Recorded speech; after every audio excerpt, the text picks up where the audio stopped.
Good evening, ladies and gentlemen. Welcome to the Amityville Union Free School District Combined Board Meeting. Today's date is January 22nd, 2025, and I'm calling the meeting to order at 5:36. I apologize. Right. Currently present at this session at this time is myself, Board President Melissa Johnson, our Superintendent, Dr. Jeannie Talbot, our first Vice President, Carol Seahawk, second Vice President, Megan Messman, our trustees, Leslie Kretz, Chris Nairn, Caroline Fanning, Winnie Canestro, Dr. Bridget Waite, Human Resources, Olivia Watts, Assistant Superintendent for Finances, Mary Stevens, Assistant Superintendent for Curriculum Instruction, and our legal counsel, John Sheen, as well as our new district clerk, Lynn. So at this point in time, can I have a motion to go into executive session at 5:37 for advice from counsel? Counsel? Anything else besides advice from counsel? Particular person's employment history? Yeah. Okay.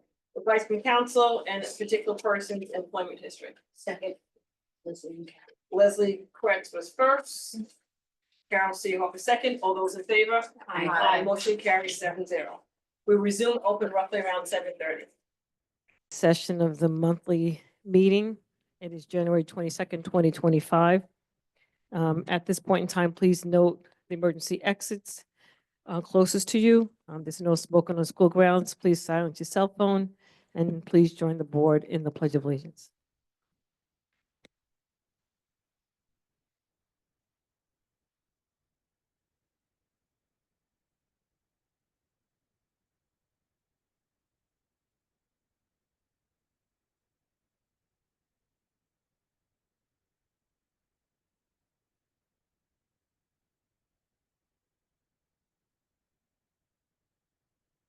At this point in time, is there any community input regarding board agenda items?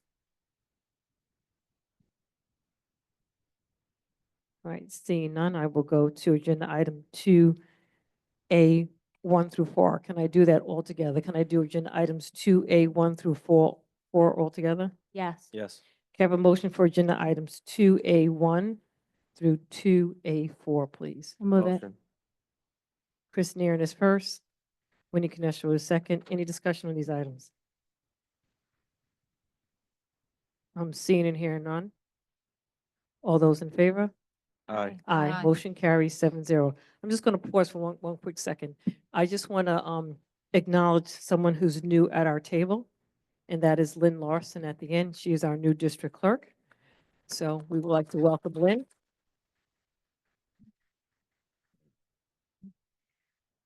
In regards to agenda item 2B, the policy committee met last week on January the 15th. And Something like that. yeah, there were several policies that we did review, and they're under revision with our district clerk, and then they'll be provided to legal with the goal of them being on the agenda for next meeting. I'm going down to agenda item 3A1. Can I have a motion for agenda item 3A1, please? Motion. Leslie Kretz is first, Second. and Caroline Fanning is second. Any discussion on this agenda item? Yeah, I had a question. Mhm. Just so I'm totally sure, the legal requirement is 180 days, 183? What, 180 days. 180? Okay, so the number of days here was double checked? Yes. Okay, great. And then if I can make a suggestion, just looking at the calendar, because you have 3 days listed as potential snow days, could we switch November 26th to May 22nd? And then instead of what you have at the bottom, April 2nd, 6th, and 7th being the snow days, change that to May 22nd, April 2nd, April 3rd. And the reason I make that suggestion is because I don't recall us ever having the day before Thanksgiving off except last year, which seemed unusual. So it's like you squander a snow day. So to switch it to Memorial Day weekend is a nice weekend. And then the way you have the snow days, if we do need them, it breaks up spring break. So instead of having an entire week off for spring break, you may have 2 days at the start and then 2 days back at school and then 2 more days, which for people booking travel may not be great. I think, go ahead, Dr. Tyler. Thank you for the feedback and it's great ideas. Um, we do collaborate with stakeholders around the establishment of the calendar. And based on feedback, uh, if you notice, this is draft 4. So we've gone through the various scenarios. And of course, due to the additional holiday of the Lunar New Year, tough decisions we had to make around the Memorial Day weekend, around the Wednesday before November, Thanksgiving, and this is where we landed. Of course, you know, this calendar is subject to the board's approval, but this is what we are presenting based upon much deliberation and feedback. This is where we landed. Any other comments from the board before I say anything? Well, the Lunar New Year, I guess next year falls under President's Week, so it's right, February break, so we at least save it on, for that year. Yes. Just yeah, speaking to the good mic a point. little bit more, so. Sorry. Are you done? Can I add something? To Caroline's point, I think families and staff would probably utilize an April break to go away. If 6 and 7 are, in flux, depending on what happens, that would really jam up a lot of people's plans. I would be more comfortable with the 2nd and 3rd being utilized as emergency days. And I do agree moving the Friday, the 22nd, because sometimes these things, whether it's, if it's due to weather, it's usually, we don't take away days till the end of the year. So giving the Friday before Memorial Day off and having that as a day as emergency rather than the Wednesday before Thanksgiving. I just think most especially to me is that that's odd to say the 6 and 7 are in flux. So in discussion, the 2nd was a Friday. The 2nd was a Thursday, the 3rd was Friday, and the Monday and Tuesday. So this is the feedback that we received, and so this is what we brought. We're open for discussion, of course. So Madam I President? do have one question. The 26th of November, I'm comfortable with, but my question is this: could we do the 9th and the 10th? Because I'm not too sure. Instead of the 6th and the 7th, could the 9th and the 10th be considered? So at least there's a straight number of days: Thursday, Friday, Monday, Tuesday, Wednesday. But then that's right in the smack in the middle of the week. What days are the 9th and 10th? April, that's a That's April, Thursday and a sorry. Friday. April I'm just 9th looking at and the 10th. calendar. Yeah, it's that no, that's- around- yeah, that's not a good either. I think the whole week, having Yeah, the you're right. stability of the whole week off for families and for staff would probably be ideal. I would agree with Caroline's proposal. So are we proposing 8th, 9th, and 10th? Is that what I'm hearing? Well, what I suggested, take November 26th, put it back on the calendar, and in exchange, we take May 22nd off the calendar, and that would be one of the flex days, the first day to give to snow. And then the next 2 snow days, if needed, would be April 2nd and 3rd. And then that way you have an entire week for spring break, as most families are accustomed to. But I think also on Friday the 3rd, that's Good Friday, so some people may want to observe Good Friday. So that's the reason that we probably couldn't do the 2nd and 3rd. Yeah.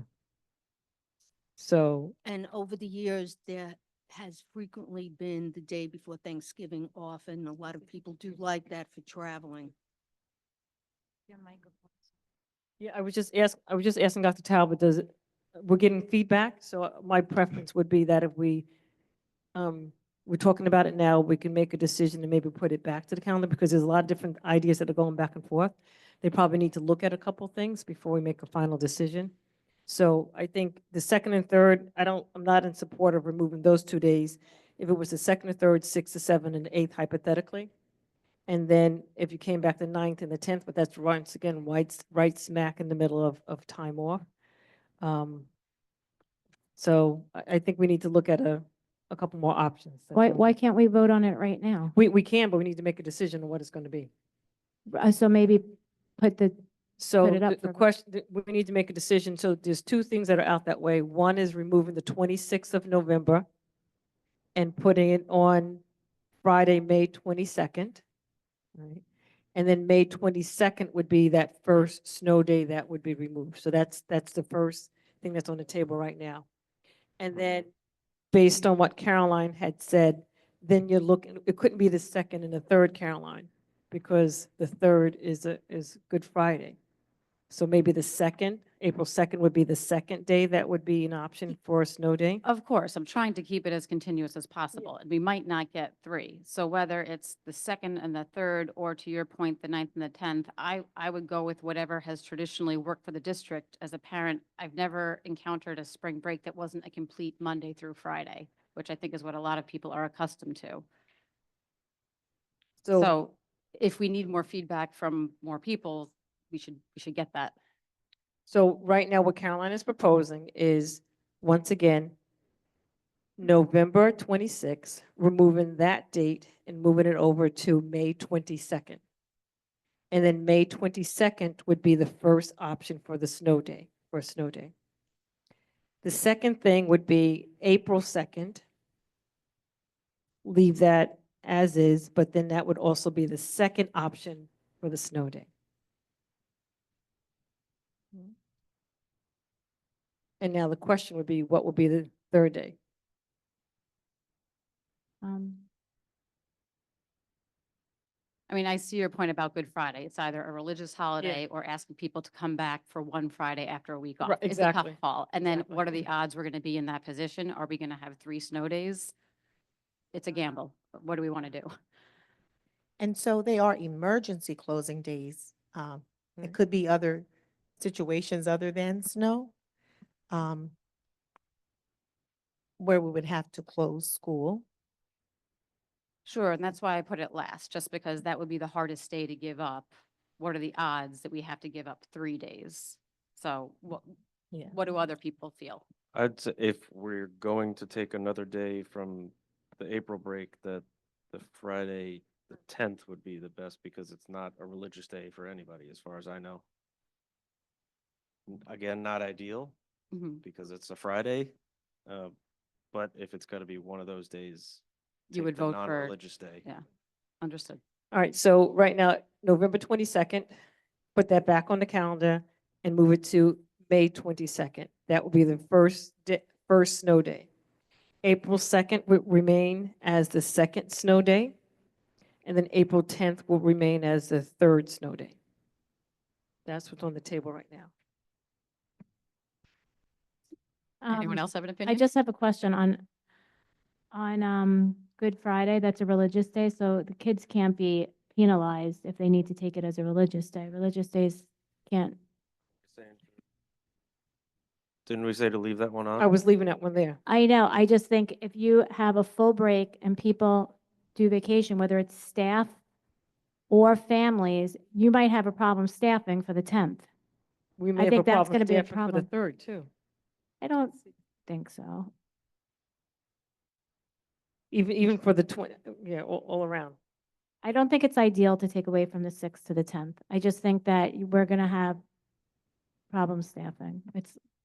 I think in any way around, we're going to have problems, because whether it's the third, because there are some individuals who recognize Good Friday, and they want to take that particular day off. So this is. Maybe can we take it in 2 parts, move the 20, take the 26th off and put the 22nd on to see if people agree with that, and the 2nd, and then the 3rd day, I guess we have to figure out. So right now, what's on the table is what I just mentioned. So the question is, do we want to vote on those 3 days as an option? And if the 10th does not make it, then we will put the 3rd on the table. Is everyone okay with that?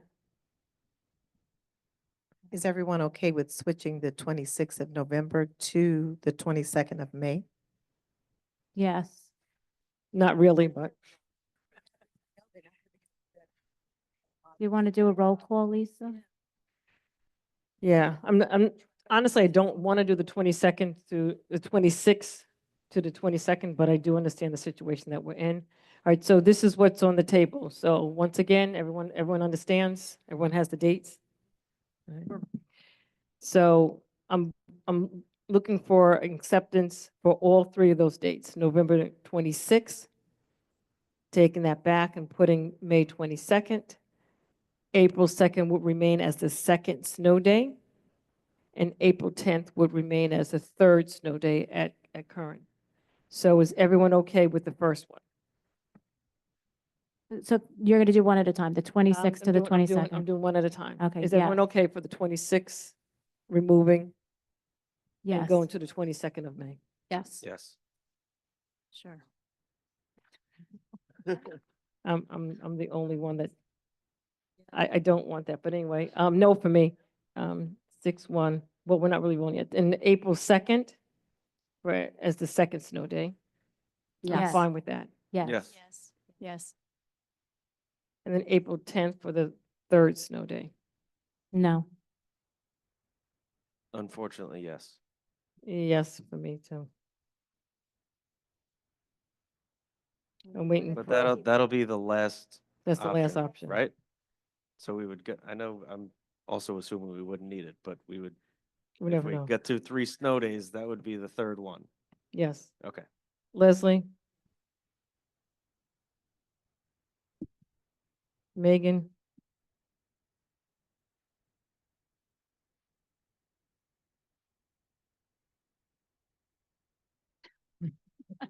I'll come back to you, Carol.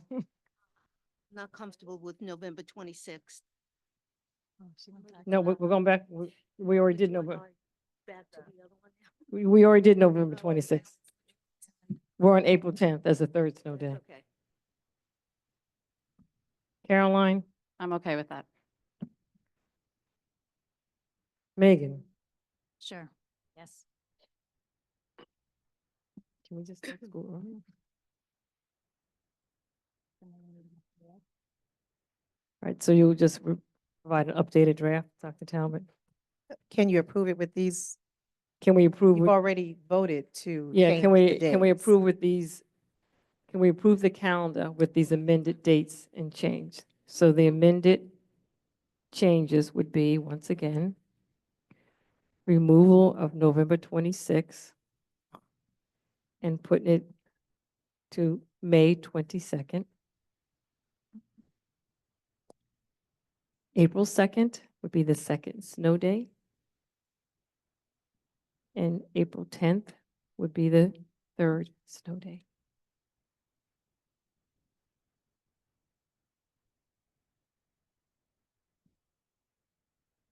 So motion to approve. Motion. Make a motion. Oh, Actually, we already have Leslie and Okay. Caroline. So all those in favor with these amended changes? Aye. Aye. Aye. Aye. Aye. Motion carries 7-0.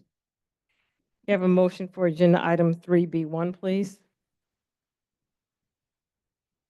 You have a motion for agenda item 3B1. Motion. Second. Megan Messman is first.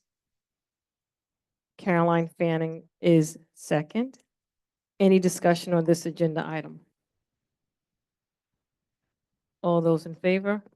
Aye. Aye. Motion carries 7-0. Can I have a motion for agenda items 3B2 and 3B3, please? Motion. Second. Megan Messman is first. Carol Seoff is second. We just would like to, all those in favor? Aye. Aye. Motion carries 7-0. Are the teachers, is Margaret McGlynn here? Sabia Khan? So we just want to recognize these two individuals for getting their tenure tonight. So congratulations.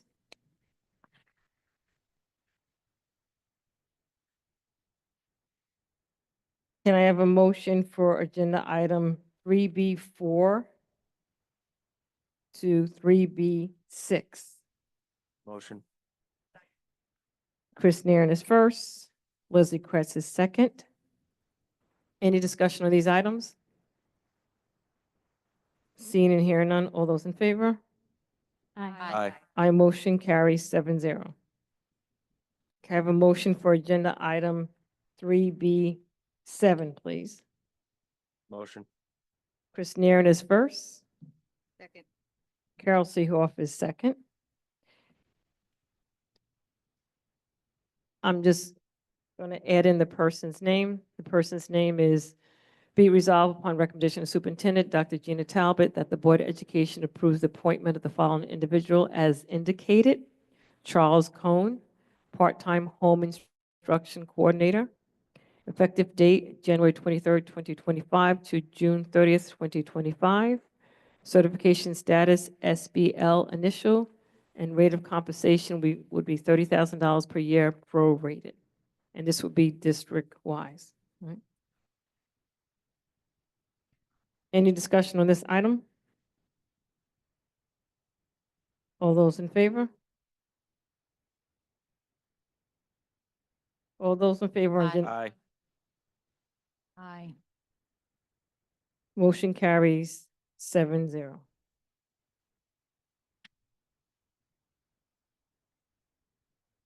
Can I do agenda items 3B8 to 3B17 altogether? Sure, move it. Winnie Canestro is first. Megan Messman is second. All those in favor? Aye. Aye. Motion carries 7-0. Can I have a motion for agenda item 3B18, please? Motion. Chris Nieren is first. Carol Seehoff is second. At this point in time, I just want to acknowledge Dr. Bridget Waite on her retirement. Thank you so much for your service to our district, and we wish you the best in your future endeavors.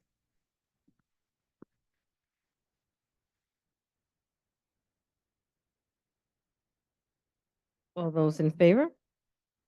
Aye. Aye, motion carries 7-0. Can I have a motion for agenda items 3B19 through 3B33, please? So moved. Second. That's Carol Seehoff is first. Megan Messman is second. Just for discussion, for agenda item 3B22, there is a change in the start date. Instead of the 23rd, it will be January 27th, and will go through June 30th, 2025. Any discussion on any other agenda items? On that particular one, you mean, or something else? Because I have a question. On any other one? On number 10 and 11 are repeats. Is that correct? Or was it supposed to be something else? Ooh. One's for the high school and one's for the middle school. So they're assistant of both? Do they run at the same time? No. Okay. So any discussion on agenda item 3B19 to 3B33? All those in favor? Aye. Aye, motion carries 7-0.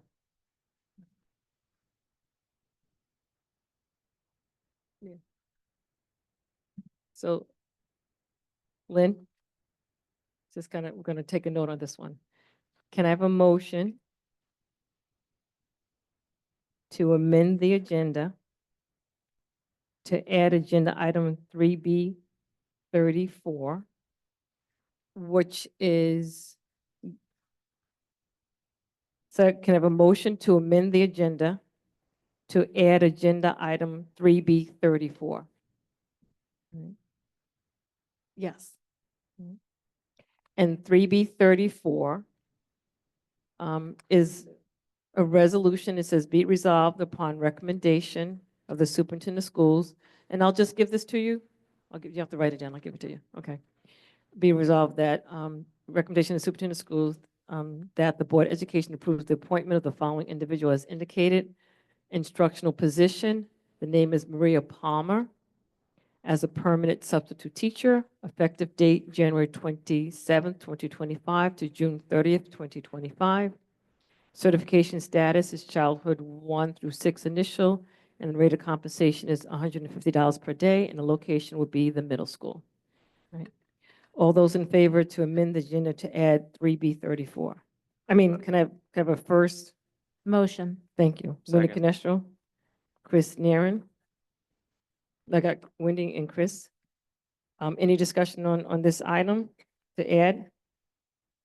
All those in favor? Aye. Aye. Now, Lynn, this is the second half. Can I have a motion for agenda item 3B34? Motion for agenda item 3B34. Carol Seehoff is first. Second. Megan Messman is second. All those in favor? Aye. Aye, motion carries 7-0.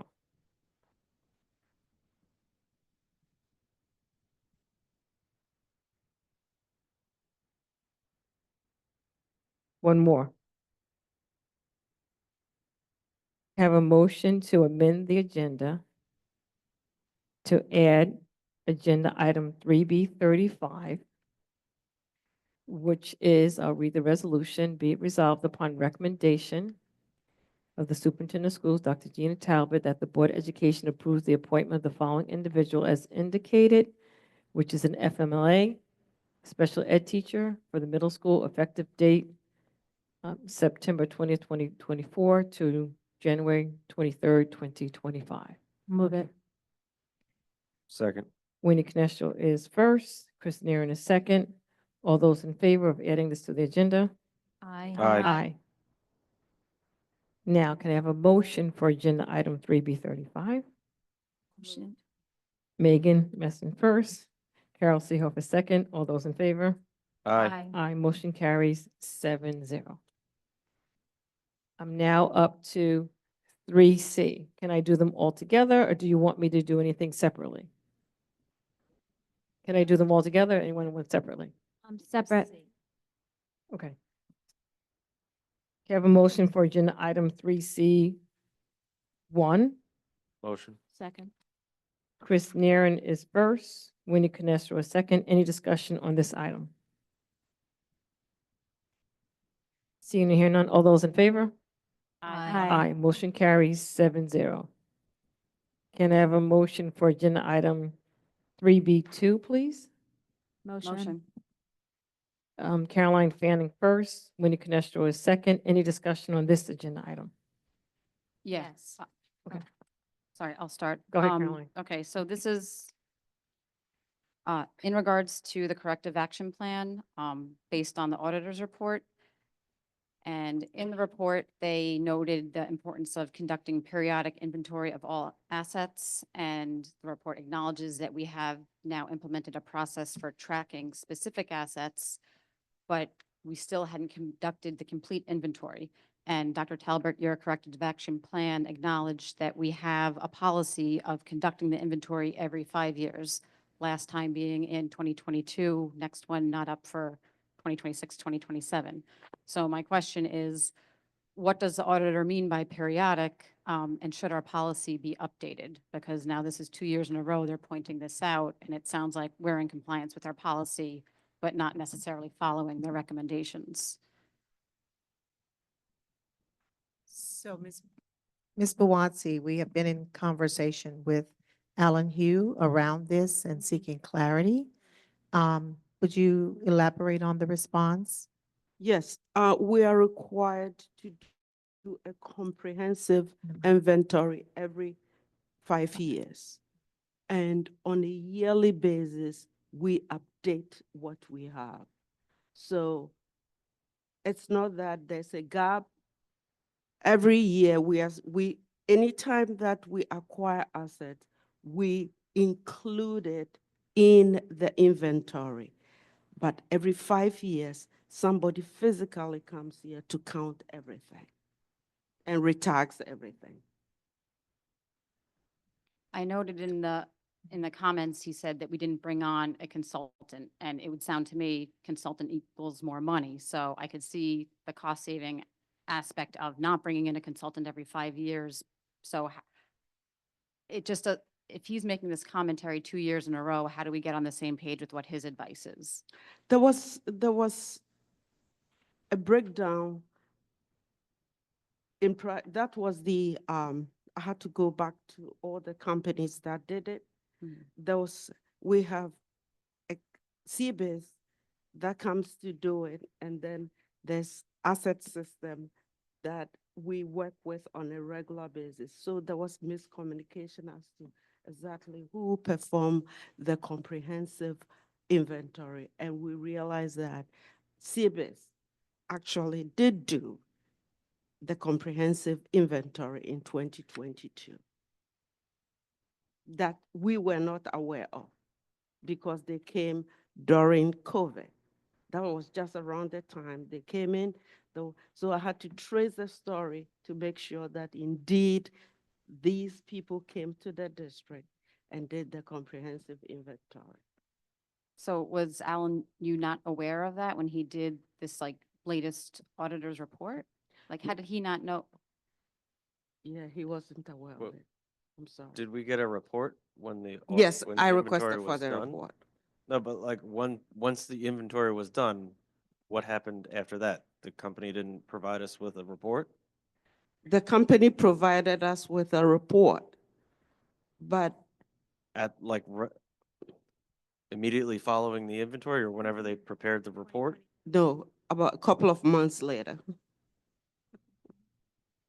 So there was a little bit of miscommunication over there that we are trying to straighten up. So we didn't turnkey the report to the auditor.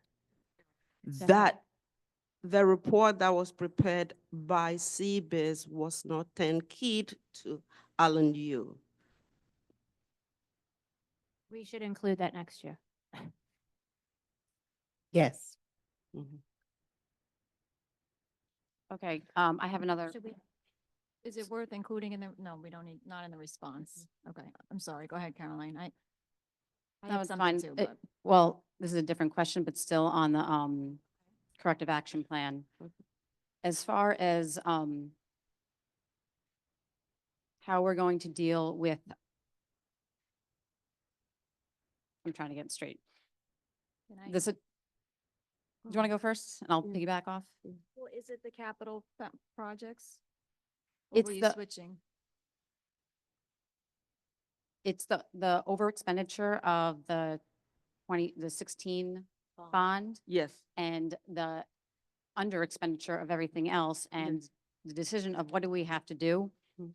Are we going, and all the transfers that can or can't happen with or without voter approval. So it sounds like a decision has to be made. And what I would like to know before we enter that conversation, all things being equal, where you don't have a district that is struggling to bring its unassigned fund balance back up, what would a district normally do in an instance where it has unexpended balances in a capital project? if you have an unexpended balances in the capital project, you bring it in as interfund revenues into general fund on a regular basis. On a normal basis, that's what you do. You didn't spend all the money, you have to try, if it is general fund appropriation. But if it's bond money, you have to use it to reduce the debt service. Two different approaches. So when I look at the page 63 in the auditor's report and I Correct. see a $3.4 million surplus in the capital projects, all right? Some of that is bond approved and we can't bring it over, but some of it is not and we can. No, what he recommends we do is you have to go back to the project that have been closed, because the $3.3 million plus that you're talking about includes some projects that are active. You can't close them yet. It is those ones that have been closed and the certificate of occupancy has been issued for that particular project that you can close. So it's not every one of them that he's suggesting we close. It's about 5 of them that he's talking about. We have to go in, look at those ones that are old, because capital projects do run a couple of years, sometimes 5 years. So you have to wait until everything is completed, the project is completed, the retainage is released to the contractor. So it could go a couple of years. And sometimes there's a dispute going on. So you have to wait until everything is settled with each project before you can move the money into general. I just want to interject. I'm asking council about that because I Yes. think anytime you go into move money into a capital project, it needs voter proposition. Yes. So I am, because I don't think that's what the corrective action plan says for the first one. It's just saying you could Which one do, on page 5 you're talking about? it's just saying you could do a transfer without a proposition, the first one. I think we do need a proposition. Are for you either talking about one on of these. page 5? Page 5, yeah, it says general fund transfer. I think we need a proposition for that. But it, What but is it it? does say down there, general fund transfer. It also says voter proposition. So it's saying, and that was one thing But that it's- Megan was going to bring up. Correct. Because Megan, when we were in agenda review, one of the things that we had talked about was, would it be a voter, would it go for a vote, or would it be just a transfer? And we understood that it would have to, if that's what we want to do, it So would it's have to be a vote. It's a cost overrun in a previously approved capital Right. project. Right. Correct. So you're increasing the cost of Just the have to speak capital more into the project. mic a little bit. So if you're increasing the cost of that capital project, then you need voter approval to supplement those funds. So the question that, go ahead, Megan. Oh. Oh, go ahead. Do you want to finish it? Yeah, no, I was going to say was that by having it listed here as voter proposition and general fund transfer, right? It's two different things. So Yes. do we have to identify it's one versus the other, or are we stating that, is it giving us that ability to definitely address what you just stated? Because if it's an overspend, then we know that it has to be a voter proposition, correct? So whether you have an independent, a separate proposition, Mhm. or you have an authorization within the budget, they both require voter approval. It's Okay. just two ways of arriving at the same end, Okay. right? So- So either it's in but the budget brochure, and it's a transfer, a general fund transfer within the budget, and that provides you with voter approval, or it's a separate proposition. So is the way it's written here uh, okay? Or no? Okay. So Yes. may I jump in? Yep. I'm sorry. Thank you. The general fund transfer proposition suggests that we would consider transferring from the general fund to the capital projects in our 2025-2026 budget. Mhm. So we would build it into the budget, not necessarily a proposition. Yes, not That does necessarily not a require proposition. A proposition. To pay off the remainder of the To pay off the 2015 over- deficit, the yeah. $570,000 overage Correct. of the 2015-2016 bond. Correct. When Alan Yu was here, I spoke about this and I was very interested in this voter proposition. Mhm. So I would almost be interested in the board deciding that that we would consider the voter proposition as a priority. Because when you look at Alan Yu's, and I understand when you're saying it takes many years to close out capital projects. But it does appear as though there's a decent amount of surplus, maybe in excess of $1 million, if all of the projects are closed out, that the proposition be put forth to the voters to say, let's move some of that surplus and really close out the 2015-2016 bonds. And then potentially even another proposition, depending on what really is the surplus. And I recognize that I don't really and truly know what that surplus number is, but I'm privy to being in the Health and Safety Policy Committee Mhm. and hearing straight from Mr. Galena various issues throughout the district that need repair. So would it make sense to put to the voters that we create another capital? This isn't even asking for additional money. This is just saying we have this other money. We want to set like a new capital project for whatever the priority list is from Mr. Galena that the funding would potentially cover. So I do note that this is a bond proposition.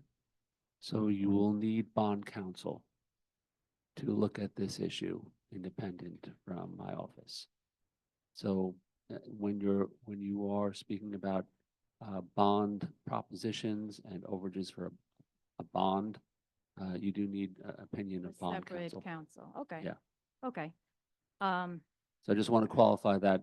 When I first read it, I thought it was just general capital work, but I see that it is a bond Because proposition. it was the bond. So we have to make sure that There is a you are in deadline. compliance. If we wanted to put a prop out there, what is the deadline that we're facing to find out what our options are to make a decision and to set it in motion if we were to go that route? So there are notice requirements, 45 days prior to the election, you need to put out your first notice. And so if you are proposing a separate proposition, it should be in that legal notice, and then there are 4 publications prior to the election. Thank you. I do want to just point out that we are aware these options need to be thoroughly reviewed. And so the disclaimer as we're submitting the corrective action plan is that these options will be reviewed thoroughly to ensure compliance with all legal and financial requirements with the focus on maintaining transparency and accountability to the district's taxpayers. So for the submission of the corrective action plan, we presented the options, realizing that it's contingent upon further discussions and clearance around some compliance issues. And I wanted to just clarify something because some of these, if you look at the balances that we are talking about, it's about $632,000 versus the deficit of 570,000. So the delta that we are talking about is just about $62,000. It's not $1 million.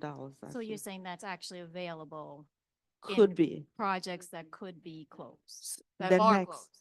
The net is about 62,000, not, because there are some project, including the generator at the middle school that has not been closed, which is also included in this Right, list, right, yes.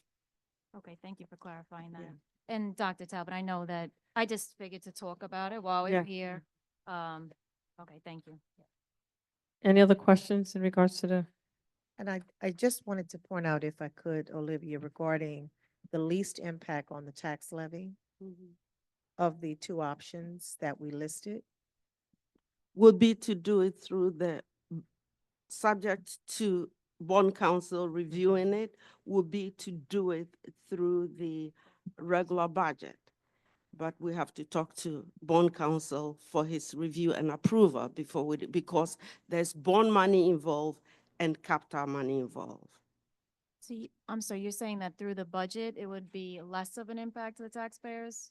I guess intuitively, I would think the other one. No, I'm talking about the cost because we have to, if it's a regular proposition, we have to advertise it 45 days in the papers and, get bond council opinion and all that. So to me, it will be less of a burden on us if it goes through the regular budget process, the 25-26 budget.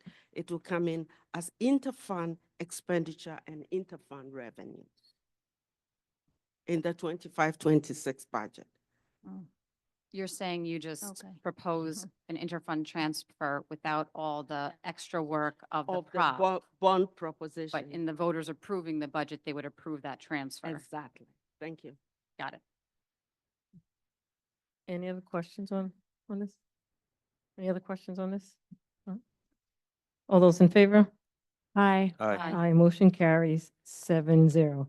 Can I do 3C, 3 and 4 together, or do you need me to do them separate? Separate. Please.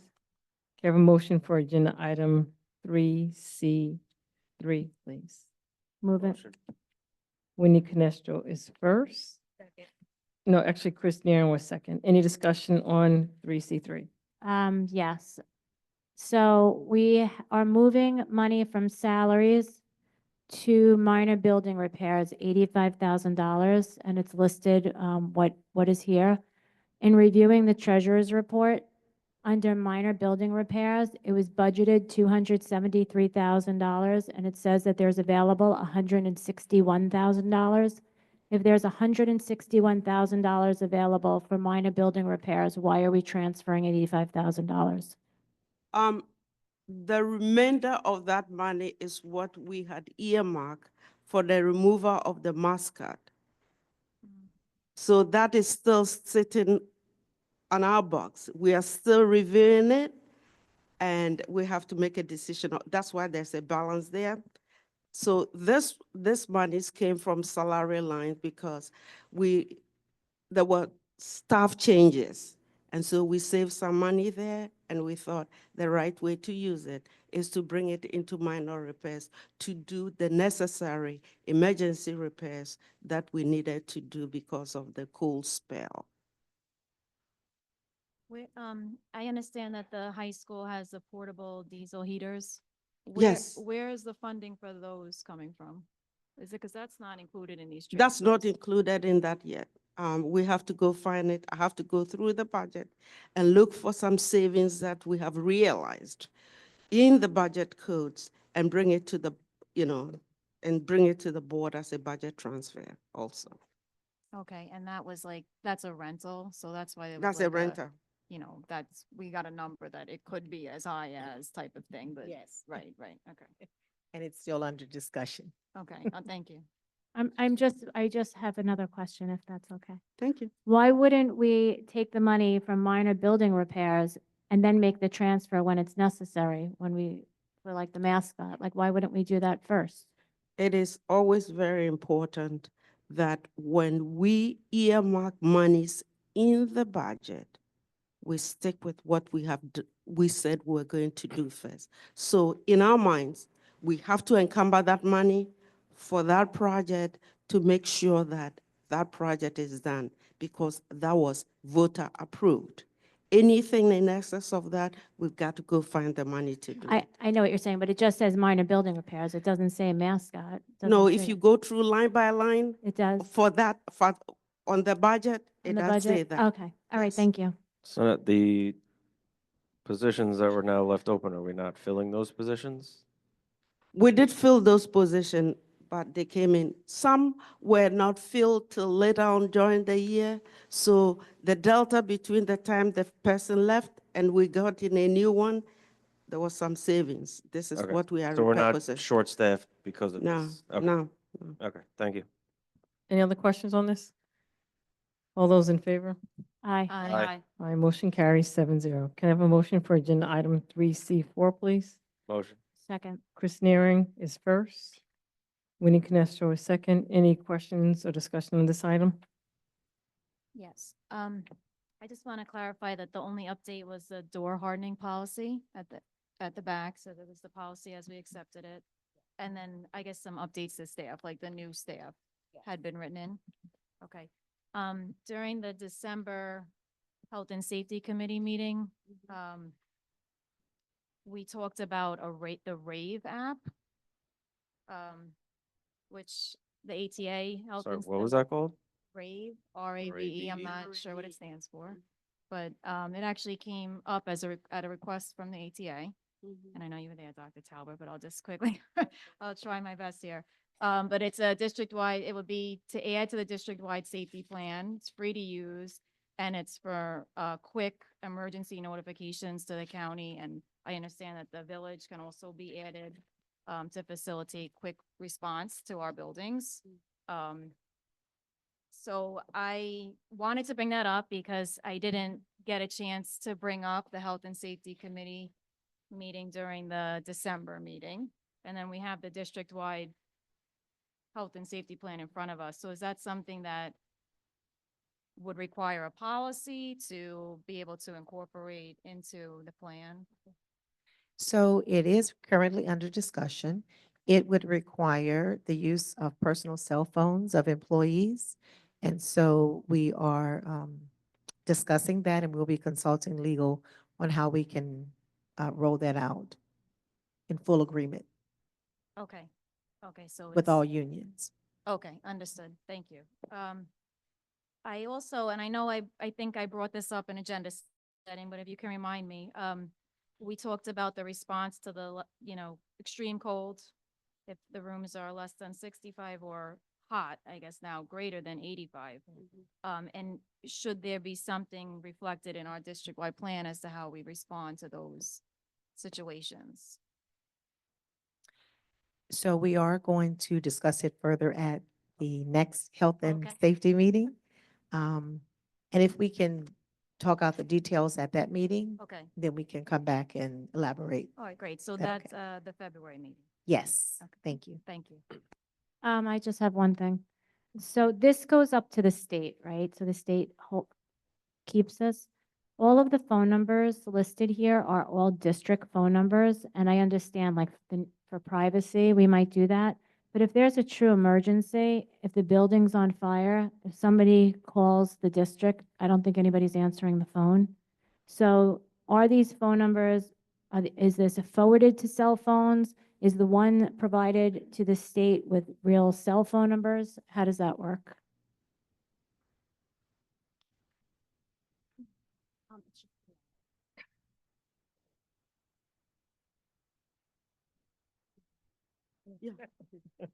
So the contact information is school related and tied to the safety contact list at the State Department is a contact number for a person in the district. And thank you for bringing that up. We want to confirm that they do have a hotline number to contact that person.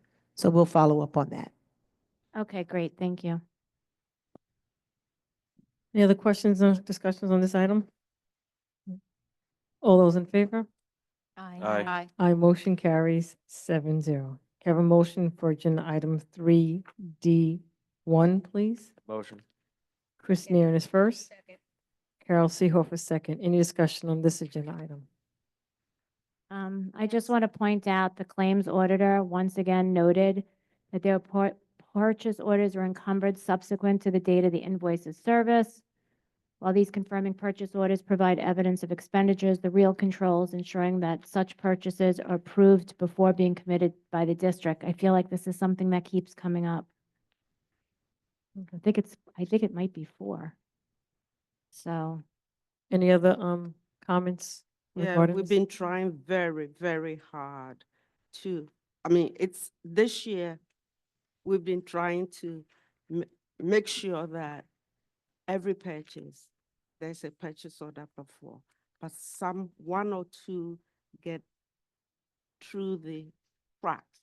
In fact, we have not been doing a lot of handwritten purchase orders anymore. It's something that we've tried to eliminate because even if it's an emergency, I'm usually there most of the time, so I get to sign all purchase orders. okay. So purchase orders should not, and it's a good practice, to his point, Yeah. to encumber all funds. Yeah, I mean, we keep seeing it, so it's something that hopefully next month we won't see. Yeah. I do have a few. Go ahead. Right, thank you. I have a few questions. Sure. This is the appropriations report through November 30th for anybody that doesn't have it in the room.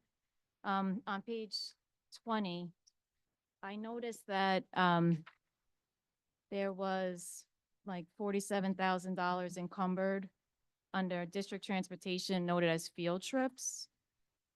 So I was hoping you can clarify what that is. I'll have to check into that, what that was. I have to get the detail behind it. Page, Page 20, okay, I'll check into there's, that. field trips per building under district transportation. It's something that we, are aware that I'm interested in implementing.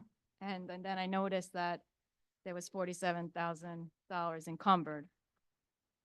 So yes, if you could please clarify what that is. Sure. On page 11, I noticed that, supplies workbooks district-wide, there's only $20,000 expensed. Mhm. I just, Is that the BOSI's code for, is it it's called? 2111 yeah, 2110, is that Yes. BOCES? The last line in the budget, that code? I don't think so. don't- Rolls it's up BOCES, to no. instruction admins. Yeah, it doesn't say both. It does not say Is both. that the, yeah, It says workbooks district-wide. 90,000's budgeted. there's one code that BOCES always charges us in one code, and at the end of the year, we have to do a journal entry to split it between the two codes. It's something I'll investigate and get back to you on that also. Okay, I guess my question is, I guess when I see something like that, I think workbooks would be buy it at the beginning of the school year. Mhm. So if we were saying we needed X amount of money, why wouldn't we have used that money? Because I also then hear through the grapevine, through friends, well, teachers say they don't have the supplies that they need, and so that jumped out at me. Mhm, mhm, So I'm just wondering, mhm. why would we say we need all that money for workbooks district-wide and then we don't use it? I understand if you don't have an answer at this moment. Yeah, Um, and then on page 9 and 10, I guess it's a similar, this question, it's teaching supplies, broken down, subject building. Seems like there's money there. Again, this was the end of November. we also have to, we also have to be very cognizant because most of the purchases occur in July and August. The So heavy, the beginning of the school year. the heavy school year, I mean, So- so sometimes when it's not used by November, you have to critically look at it and go back to the, the buildings and find out exactly why they haven't used it. So it's something, and because of changes in staff too, I have to get a purchase order and I sign it. I'm not the requester and the signature. So it's something that I have to work out with curriculum to determine why, all these codes have not been used. And I Well, guess when there's a, would we- can I just say something? I guess there's a concern too, because the teachers keep saying they don't have supplies, or they don't have paper, they need these things. So if there's money in here, they should be able to do that. And if there's an emergency, there's always, doctor, I sign off on all emergencies. It goes to Dr. Talbot to evaluate. And if there's need for override, we do override it. But I think that teachers need, like, I know paper keeps coming up. Yes. Like, that shouldn't be an emergency. They No. should freely have that. If As- there's all this money in there, that shouldn't be an issue. So Megan has a few more questions that she Sure. just wants to finish up. So go ahead, Megan. It's not a few more questions. It was still on the supplies. It just seems as though only a fraction of what was budgeted was tapped into. Mhm. It was the end of November again. And I'm just concerned that, maybe the staff doesn't know the avenues to express their needs or somehow, and they're not getting access to that funding for their teaching supplies. And just to, I don't want to call out a specific building, but there's one science, one that has over $23,000 available still Mhm. and zero encumbered or expensed. And that's just one of the many categories. So it jumped out at me, so if we could Yeah. just follow up, Sure. I have one Go more ahead. thing. I'm sorry. Okay, I'm just. Under charter schools, we're negative almost $179,000. What are the plans for that? Yes, as of this morning, we're down by 157,000 because, You pa- you- you- families change their mind. Wait, you paid off 157,000? No, we have encumbered to cover the cost for the remainder of the school year. Okay. It's because of the encumbrance that you see the negative balance of $157,000 as of today. But for the projection, this is something that we have to analyze and talk about during the budget process and see whether we have to budget for more spots And then we have to project additional numbers. Last year, we projected 5.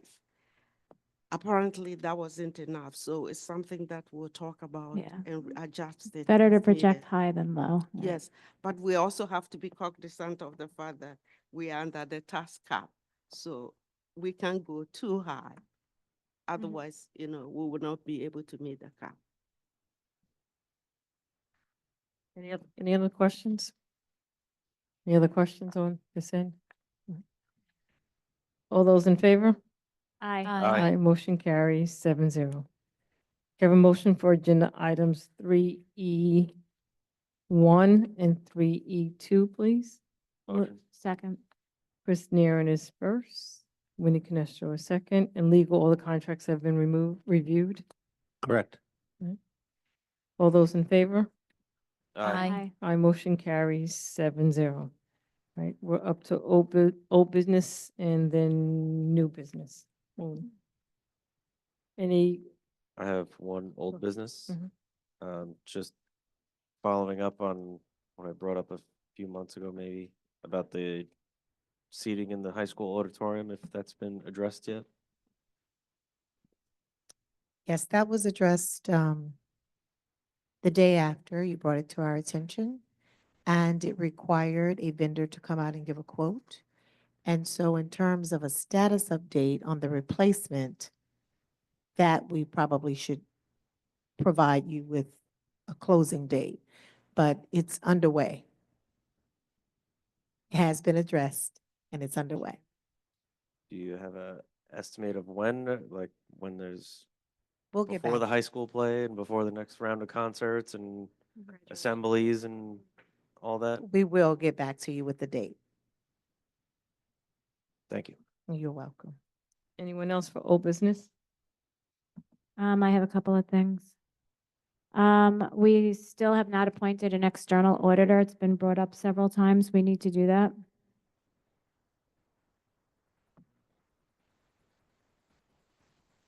I Okay. mean, I don't know, should we go out for an RFP again? Because they probably expired. I don't know, have they? Can we ask them if they can refresh the quote, the RFPs? So, excuse me, John. So for the external orders, we were at a position where we went out for the RFPs. We got responses back, and then with the understanding that they were in the middle of working on our report, and that we would have them in place into June of 2025. So as to Winnie's question, do we need to go back out for another set of RFPs, or can we just go back to the ones who submitted? Do we go back out again and say, Well, it's you usually- We'll have to review your policy. okay, all right. But maybe they could refresh them, yeah. Yeah, I'll We- take a look and provide you okay. with the response. Okay, so that's something that I think we should do probably by the next meeting, figure that out, maybe. Lisa, get Yeah. it on the calendar. I'll make, Okay. I'll make a note here. I've brought this up many times. We need to do a mid-year superintendent review. That's our legal obligation. We haven't Yes. done that. If we could get that on the calendar. I've been in communication with Dr. Talbot several times, and she said that she was going to get something to me by the end of this week to put it in the transmittal, so yes. So yes. Okay. Syntax, we said that we were going to review that. I think we pay $94,000 a year. I know with the newsletter that's come home, I've been disappointed in it. There's been a lot of graphic art, like clip art, taking up big spaces. That could be articles. The font is very large. It's just a lot of pictures. There's not a lot of great content. I think that, I know when we first appointed this, there was like, I don't know what you call it, the platinum level, and then maybe like the silver level and the bronze level. I would like the board to review this. I think that we committed to reviewing this and perhaps downgrade a little bit on that. If that's something that we could review as a board. Yeah, I'll make a note, yes. Okay, great, Mhm. awesome. Let me just see. Maybe in preparation of that, see if there's any high school clubs that can supplement some of the services that we get from them. We can look into that and see. So- Yeah, I'm making, we can look and see. So if we have some of that data while we're trying to figure out what level we continue with, We can, Or we yeah, could we'll look substitute, into. yeah. I really do want to talk about kids. I feel like we have to talk about kids and the academics. I know we had a presentation where a lot of the kids were 2 to 3 grades behind, and when we were reviewing it, we had the graphs and everything. I'd like to know if we've had any updates with that benchmark and what is being implemented to catch these kids up to speed. I think that there was a gap, I think it was it third grade, right? The third grade was a big year where there was a big lull. I'd like an update on academics, really. So we just recently administered the iReady assessment. I think most schools are wrapping that up, if not last week, finishing makeups this week. And Mary Stevens has been in touch with the administrators and their leadership teams around academic goals, academic monitoring, um, progress monitoring as well. Are there any additional updates that you'd like to provide to the board at this time? That covers the general scope of the work that we've been doing. We have been meeting regularly with reading interventionists and math interventionists to look at the supports that we're providing. We are looking ahead to next year, looking at the tiers of support that we provide so that we're very clear on what AIS supports we're providing. We're using our MTSS plan to guide the work that we're doing, making sure that there's a clear understanding of what interventions happen in the classroom, what interventions happen during AIS, and what interventions happen with the specialists. But I know you're saying you're looking ahead to next year, but we still have a whole half a school year here. As Dr. Talbert mentioned, we've been working with the principals on their goals. We target professional development. We have specialists come in and work with our teachers during faculty meetings to ensure that our goals are being met and that we're aligning it with the progress. We're going to be examining the results of the iReady that was given this month to make sure that we've made the progress that we expected. And if we didn't, we're going to target our goals so that target our interventions so that we're meeting our goals for the second. Can you share that with the board, those results, being that we saw the results a couple of months ago, so we could see if there's been progress or not? Yeah. So the board could monitor that? Thank you. Absolutely. That's all. Just have a Any other- question, Mary, do we have enough remedial staff to support the needs of our remedial students? Because I know that, we're picking up at a very low number. So how large are the groups? How many specialists? What size are their groups? So our groups, when I meet with the reading teachers, we speak regularly about the importance, like I said, of identifying what the interventionist roles are. We are looking ahead at making sure that everyone understands that for next year. So right now, there are larger groups in our secondary buildings. We are examining whether we need to, we're working with Ms. Boazzi in the staffing and budgeting process to make sure that we have what we need. It may mean shifting staff, but we are going to make sure that we are providing appropriate services. And what mark are we picking up at? It's especially Northwest. Is it 6 months below? Is it a year below? Where for the interventionists, they're picking up for a year below. Just, thank you. In addition, if I may, with the iReady program, there is a targeted intervention plan that is available on each student who completes the benchmark. And so the educators do have an individual plan that is utilized to guide that instruction and to tier it, differentiate it, and also spiral it based upon the gaps, the academic gaps that are discovered once the benchmark is complete. In addition, we're doing a deep dive on our student intervention teams with our special ed department, as well as with each individual school.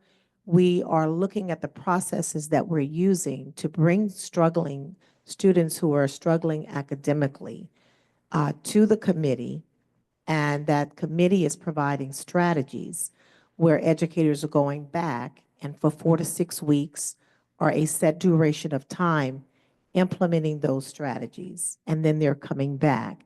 And so what we're doing is looking at data more intently, intentionally, to ensure that we are putting programming in place to address those direct needs that are showing up in the various data sources that the different schools are using. I have a couple. Yes, Yeah. yes, yes, yes. Okay, thank you. I guess in that realm, a few meetings back, we spoke about ruler and there was a survey to gain feedback. So is that also, what's the status of that? Yes, ruler has been complete. We are analyzing the data. We will be sharing that, of course, with the board. Just as a general rule of thumb, it looks like facets of ruler is working in some degrees on the lower levels, and that we are looking at it more intently on the secondary level. But we will be bringing that data to have those conversations with our administrators, staff, as well as the board. Thank you. I guess shifting gears a little bit, there was mention of being prepared for upcoming budget. Again, a few meetings back, we spoke about the cell phone policy. So I guess I have a question for the policy committee, if that's a policy that's been attempted yet, since it's a very huge issue, to get ahead of what do we think that we want to implement so that we are budgeting for the implementation. So that is not a policy that we have looked at yet, but that's the policy that we will be looking at. So, so yes, we'll be able to look at it in enough time to, if there's anything that we need to be part of the budgeting process, we'll make sure that it'll be done in a timely fashion. But I also think it also depends what's going to happen from HOCL, because if HOCL makes a certain ruling on the cell phone, cell phone restrictions in the school, there's a number, so we can put a policy in place to answer your question. We can say that we're going to get, I'm not saying that we're doing it, but we can say that we're going to get pouches hypothetically. But if there's a different ruling that comes down, then we may have to look at something differently. So yes, it is a policy, and you can correct me, Dr. Taub, it is something that we do plan to take a look at. Go ahead. At the last policy meeting, we did have some preliminary discussions around it because it is a hot topic. It is something that we know that our staff is dealing with, and it's difficult to get control over it. And so we were exploring different options, and it's going to require more discussion.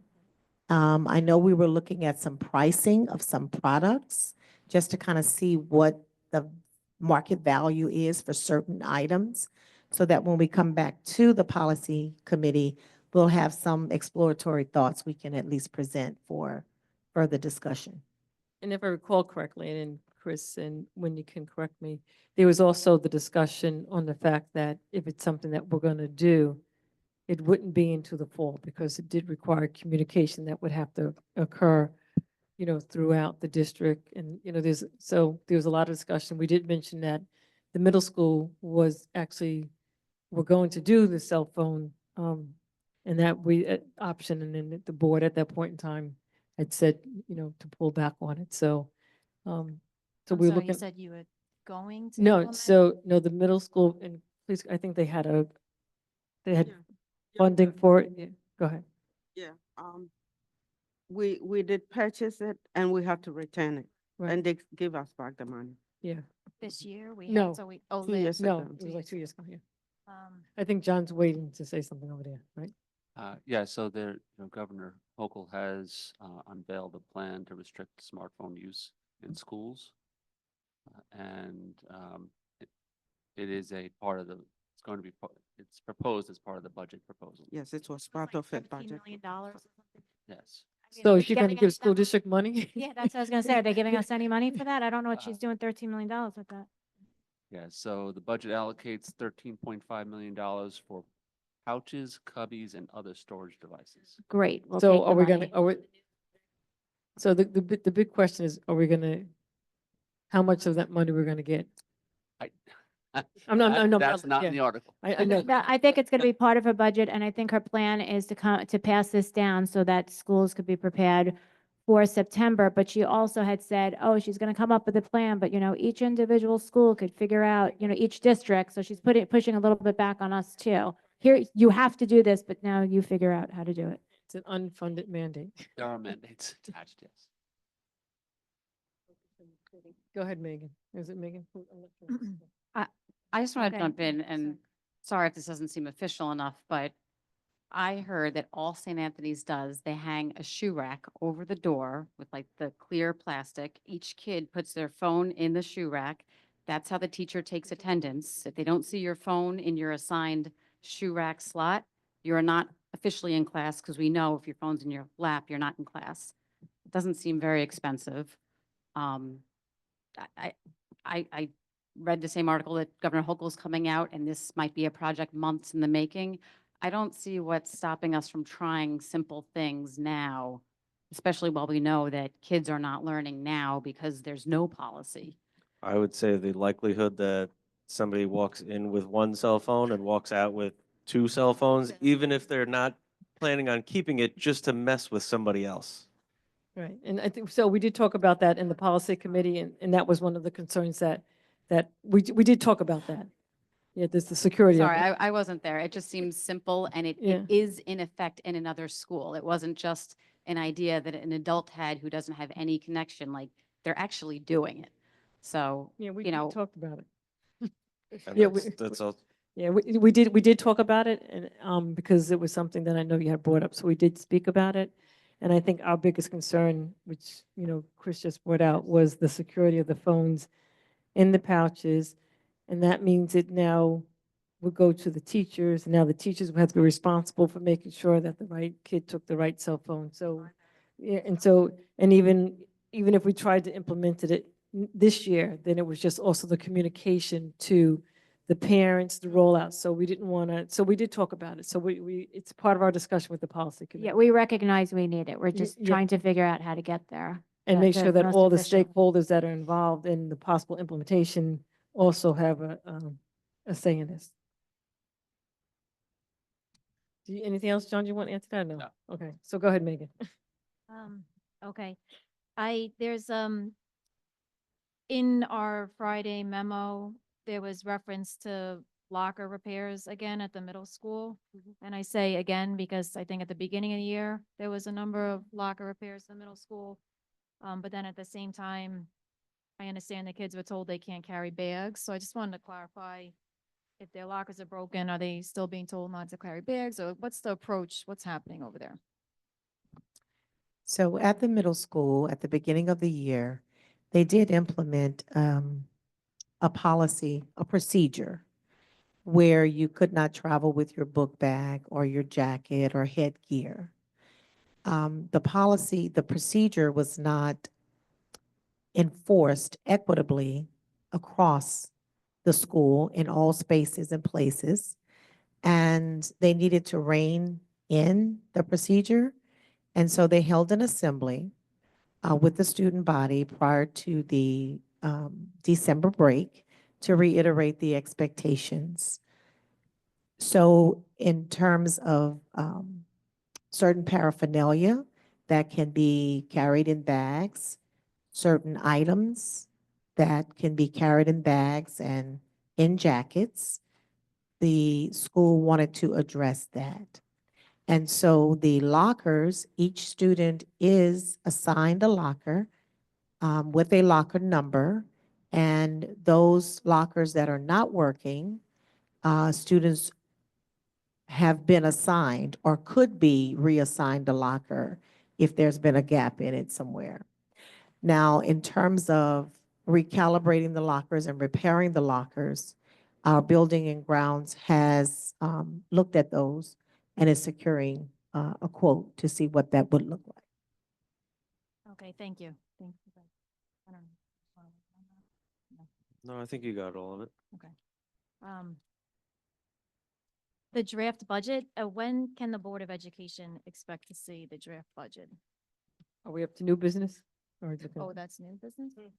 I have another old business if, Oh. before we move on.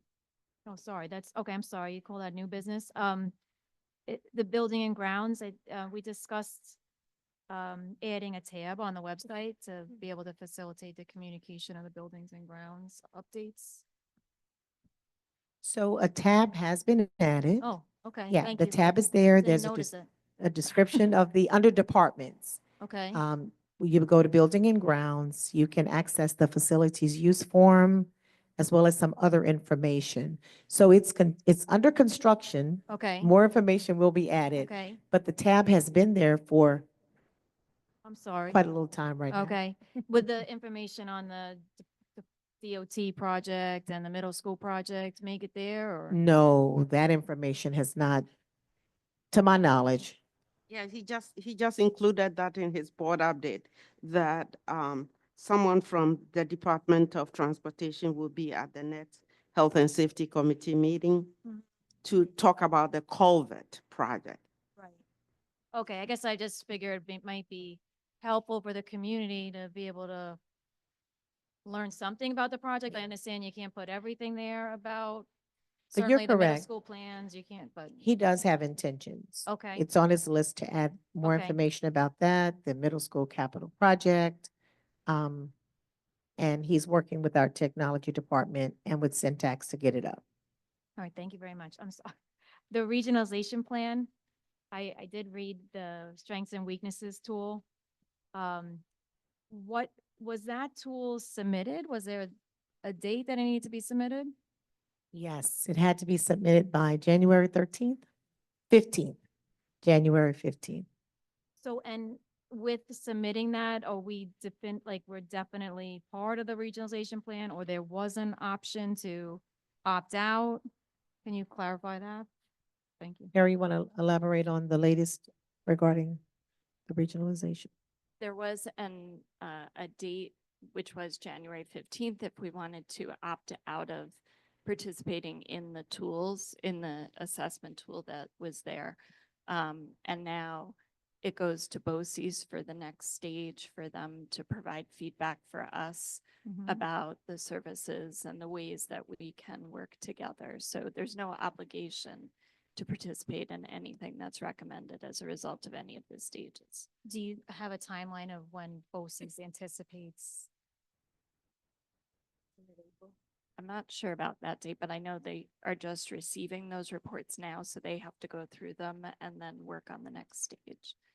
I can So- check and see if they have a date. Okay, so I guess like as far, so the district has to budget as though there's not gonna be any sort of benefit from the regionalization, or we just have to assume we're not gonna participate when we're looking at our budget for next year? Right, it's really an unknown. Because it's unknown. We Yeah, don't know what the it's unknown. recommendations would be, and we don't know if we would accept them.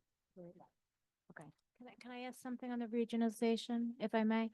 In reviewing it, like the vision and everything, I noticed a lot of it was focused on operations and finances, and I didn't see a lot of focus on the academics. Is there a reason for that? So the domains were broken into 4 parts. And so we were required to answer certain parts based upon that area. And so there was an area for academics. So there was an equitable response, but we had to respond based upon the perimeters. So one was social and emotional, one was academic. What were the others? Capacity was the third one, which was mostly the operations. Okay, thank you. Thank you. New business? I don't know if this is Are you still old new. business? I don't know if it's new Go or ahead. old. Go ahead. The Warrior logo removal. That's old. It's old, right? Old. Okay, that's what I thought. Has there been any reevaluation of the cost or what is gonna be replaced or removed or like redressed? Like I know the logo that's on the bleachers at the high school is just painted on. I don't know if that could get sandblasted off or, and then things that we know we're gonna have to get rid of, can any of that like be donated to the community? I don't know if that's a legal thing since the logo is not okay. Like I know there, like just say on the side of the bleachers when they roll out, there's a big canvas banner. I don't know if somebody would want that in their garage or something like an alumni, or things like that. Yeah. Well, I don't know. That might be risky. We may be, But because that we may would be that required to auction it first. I think Oh, well- legal is sitting there scratching he's trying to. So you have a disposal of obsolete properties policy. Right. In my opinion, this would likely fall into that category, and that policy would dictate how you dispose of that property and determination of whether it has any market value at all. And even if it doesn't, even if we can't auction it off and profit from it, I would think at least save disposal fees. We'll check Like, it. like, yeah, like yeah. that giant boulder that's at the high school track, Well, they're not gonna get rid of that. or just flip it over. No, it's etched painted. in. Yeah. Yeah. Yeah. So we Uh, have to. Flip these- it over so that's on the yeah. bottom of it, but just, I don't want to see a report that we're spending however many hundreds of dollars to get rid of $8,000 to get rid of a rock that we could just roll over, or, or that somebody wants in their front of their house. No. Any other comments for old business? New business then? Well, Oh, I guess. so the I question didn't is get that any we have to answer. get follow up? Did we reevaluate any of that, or is there any plans to I don't think- like get a actual cost on how much this is gonna be? No, I've been discussing it with Al Galena, Yeah. and hence the money in the code. We have to relook at it and see what we can do, sandblast it, whatever we Right. can do. He's looking at it critically to come up with new plans, and we'll talk about it. Because With I think those that with them. number Mhm. was decided before he was Correct, on board, right? correct, Okay. correct. And he does have some preliminary recommendations Mm-hmm. in terms of some of his observations and walkthrough. Yes. So we need to collate that, compile it, and take a closer look at it.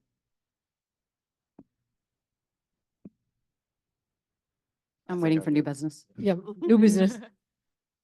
Okay. Anyone? Leslie, new business? Caroline, new business? Yeah, three things. I think they're quick. One minor, I didn't text. I emailed you, Dr. Talbert and Lisa and Lynn yesterday about the text notifications that go out for meeting notices.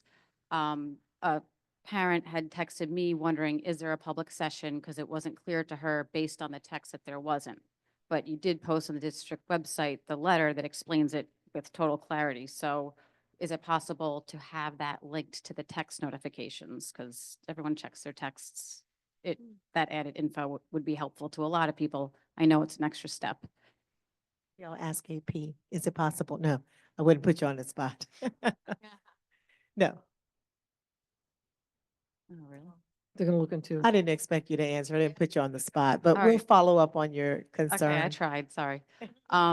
The other one, we were talking about this briefly, but I just want to put it on the record as far as the need to create a policy for all of our different social media accounts, because we have the 2 official accounts, but anyone going through Instagram or whatever wouldn't know what's official and what's not.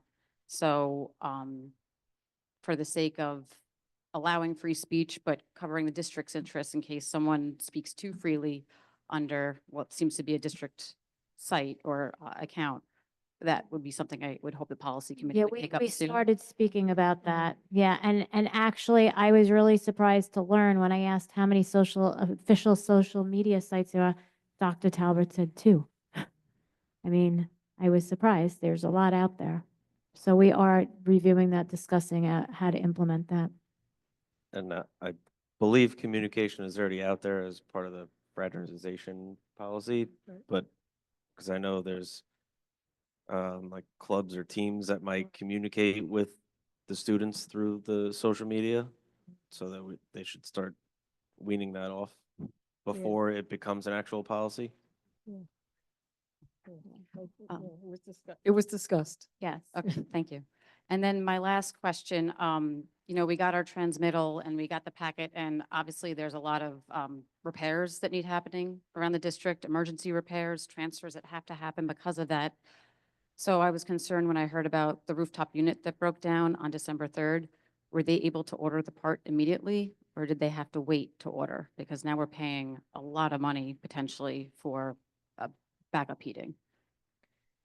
So we were first notified of that on December the 3rd. And I believe, Olivia, they came out 2 days thereafter. It was moving really quickly. And then when they realized it was on back order for 2 weeks, that took us through the break. Those items are actually under discussion Yes. because the financial obligation is quite expensive. For the parts or for the emergency heat? For the For the emergency. emergency heat. For the emergency heat. That's why I'm seeking reassurance that we ordered the part as soon as we knew we needed it. Oh, yes, Okay, yes. that- Oh, that's- of course. that's There were just no what delays, I didn't no want to delays. think that like because we needed to make a budget transfer, we had to No. wait several weeks to order a part. No, no. Meanwhile, No. okay. Actually, I asked whether, to play the devil's advocate, I asked the same question. I said, did the Just kind of contractor, speak more into the mic. did so- the contractor reach out to other contractors to see whether he can get the part? And they did all that. They How didn't get the expensive part. would it be to drive where this part exists if it's already been manufactured? It's, some of these parts come from, Yeah. from far away. So it's very difficult to lay hands on it. And most of these contractors do not carry those parts on their shelves. And actually, the contractor contacted a lot of local businesses, and they actually drove to several places trying to expedite because they understood the frigid weather and our intent to get this done quickly. So they really kind of went beyond the call of duty. Mr. Galena worked really closely with them, but the part just could not be found. Okay, thank you. Chris, Question, yes. go ahead. Is Theo. so do we have heat at the high school gym right now, or don't because of the? So the signal, our building management systems are old. And they are not sending accurate signals all the time to the blowers that you need to blow the heat. And so because we've not had necessarily a great maintenance plan due to financial challenges, we're dealing with some equipment that is aged. And so while there is heat blowing, it's not sufficient enough to raise the temperature to a degree where we would want the student scholars in the gym. What about athletic events or public use Right. that's currently going on? Right. So this week, we did not have that issue because of the regions. We made sure that no students would be utilizing the gym, and they weren't. So our issue is next week. And so we've been in discussion with Mr. Galena and Mr. Cardone and Mr. Farkas about next week. And I don't know exactly where we are with that. There was Um, no like basketball games or volleyball or anything that was scheduled? Not this week, based on, regions, But that, like after school sports, I mean. based upon our discussions, no. And what about gym for the children to meet the phys ed requirements? There's no gym No, this week because no, of Oh, but next week, but we're Yeah, gonna be next week going. is our Do we- issue. Do we have a plan for that?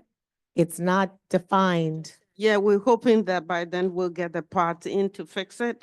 But if we don't have it, because we brought in, when we requested for the temporary heat, because of the cost, we have to reduce it from 3 to 1 just to keep the pipes from being Freezing. from Yeah. freezing.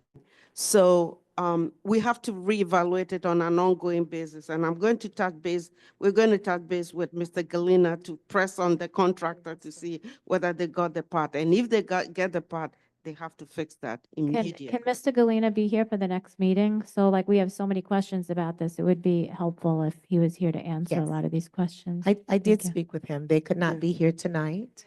And so, yes, Next meeting. February the 12th. And I know Ms. Stevens has been working with some programming as well. I just wanted to give you an update on the instruction plan. So Mr. Farkas and I have been Just speak speaking. a little bit more time. I'm sorry.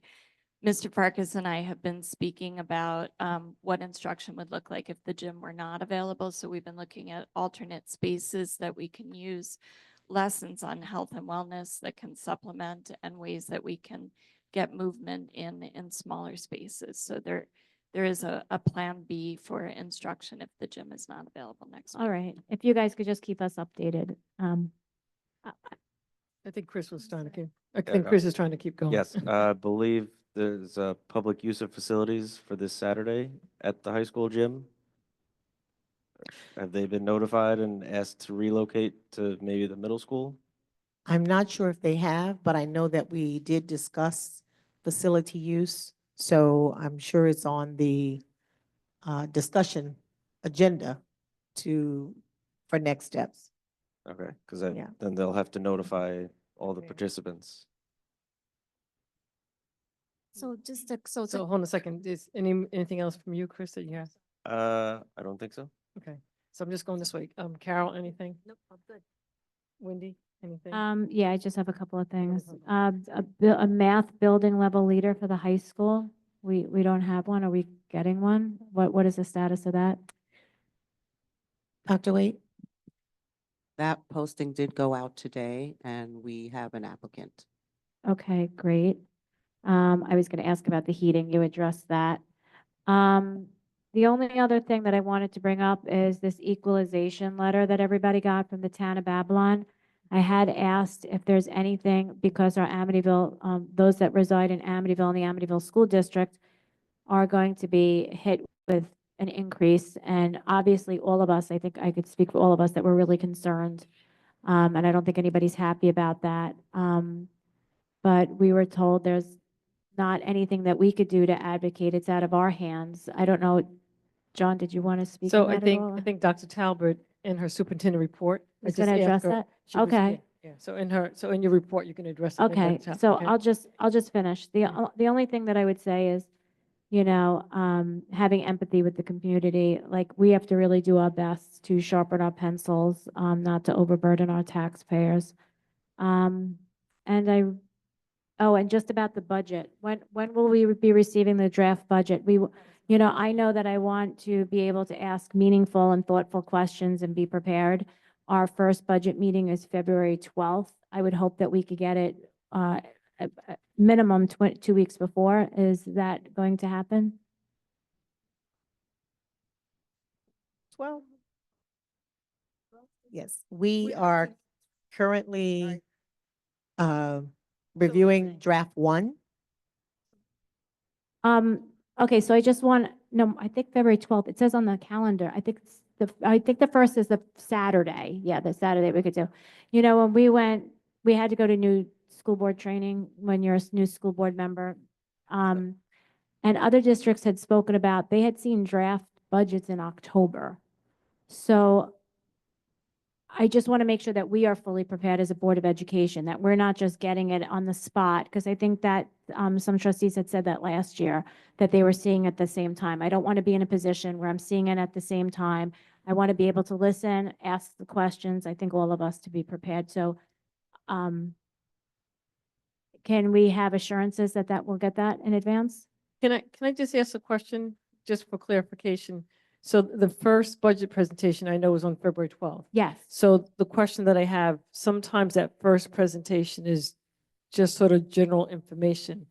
Is maybe if you can just kind of let the Board of Education know maybe what will be the sequence of the presentations, because if the first presentation does not contain any really budget items, if that makes any, that's what, that's what, I that's what we hear need to what you're find saying. out. Well, I think that we do see the presentations before they go out, right, with Dr. No, Talbert's gonna let us know. no, what I'm saying is that, is the first, will the first presentation Have be questions, like, sort of like general information about how the budget is gonna go? Like, what are the steps? but And will the second one actually have numbers? And I think that's my question. right, is- March is- 1st, you mean, is the next one after. But I still think that we need it and Oh, we need, yeah. we should Oh, yeah. be having it actually at this point. So I would like to make sure that happens. No, I do agree. I'm not disagreeing, but my question is that what will that first presentation have numbers for us? And I think that's my question, because if I recall correctly, in the past, that first presentation didn't have, it was sort of like general information about the budget process. That's my question. If- Just kind of put the, go close to the mic. Yeah, the first presentation will have highlights, which includes, of course, not, the highlight would include some numbers. So like, Ms. Stevens talked about, we're still trying to fine tune some numbers. We are working on it. We are going to meet as a group to talk about No, it. I understand. Yeah. It's a work in progress. Yeah, It's yeah. fluid. And I think having a draft budget is just that. We understand it may change and we might Mhm. be able to save some dollars here and there. And the last thing, when it comes to the budget presentation, I had asked that we share what the proposed tax levy is, knowing that it may change, which it is ever changing, as we saw last year too, is that we're just transparent and we, keep the community abreast every step of the way. Hopefully it goes down along the way. And obviously to reinforce it's draft. And I know you're going to do that.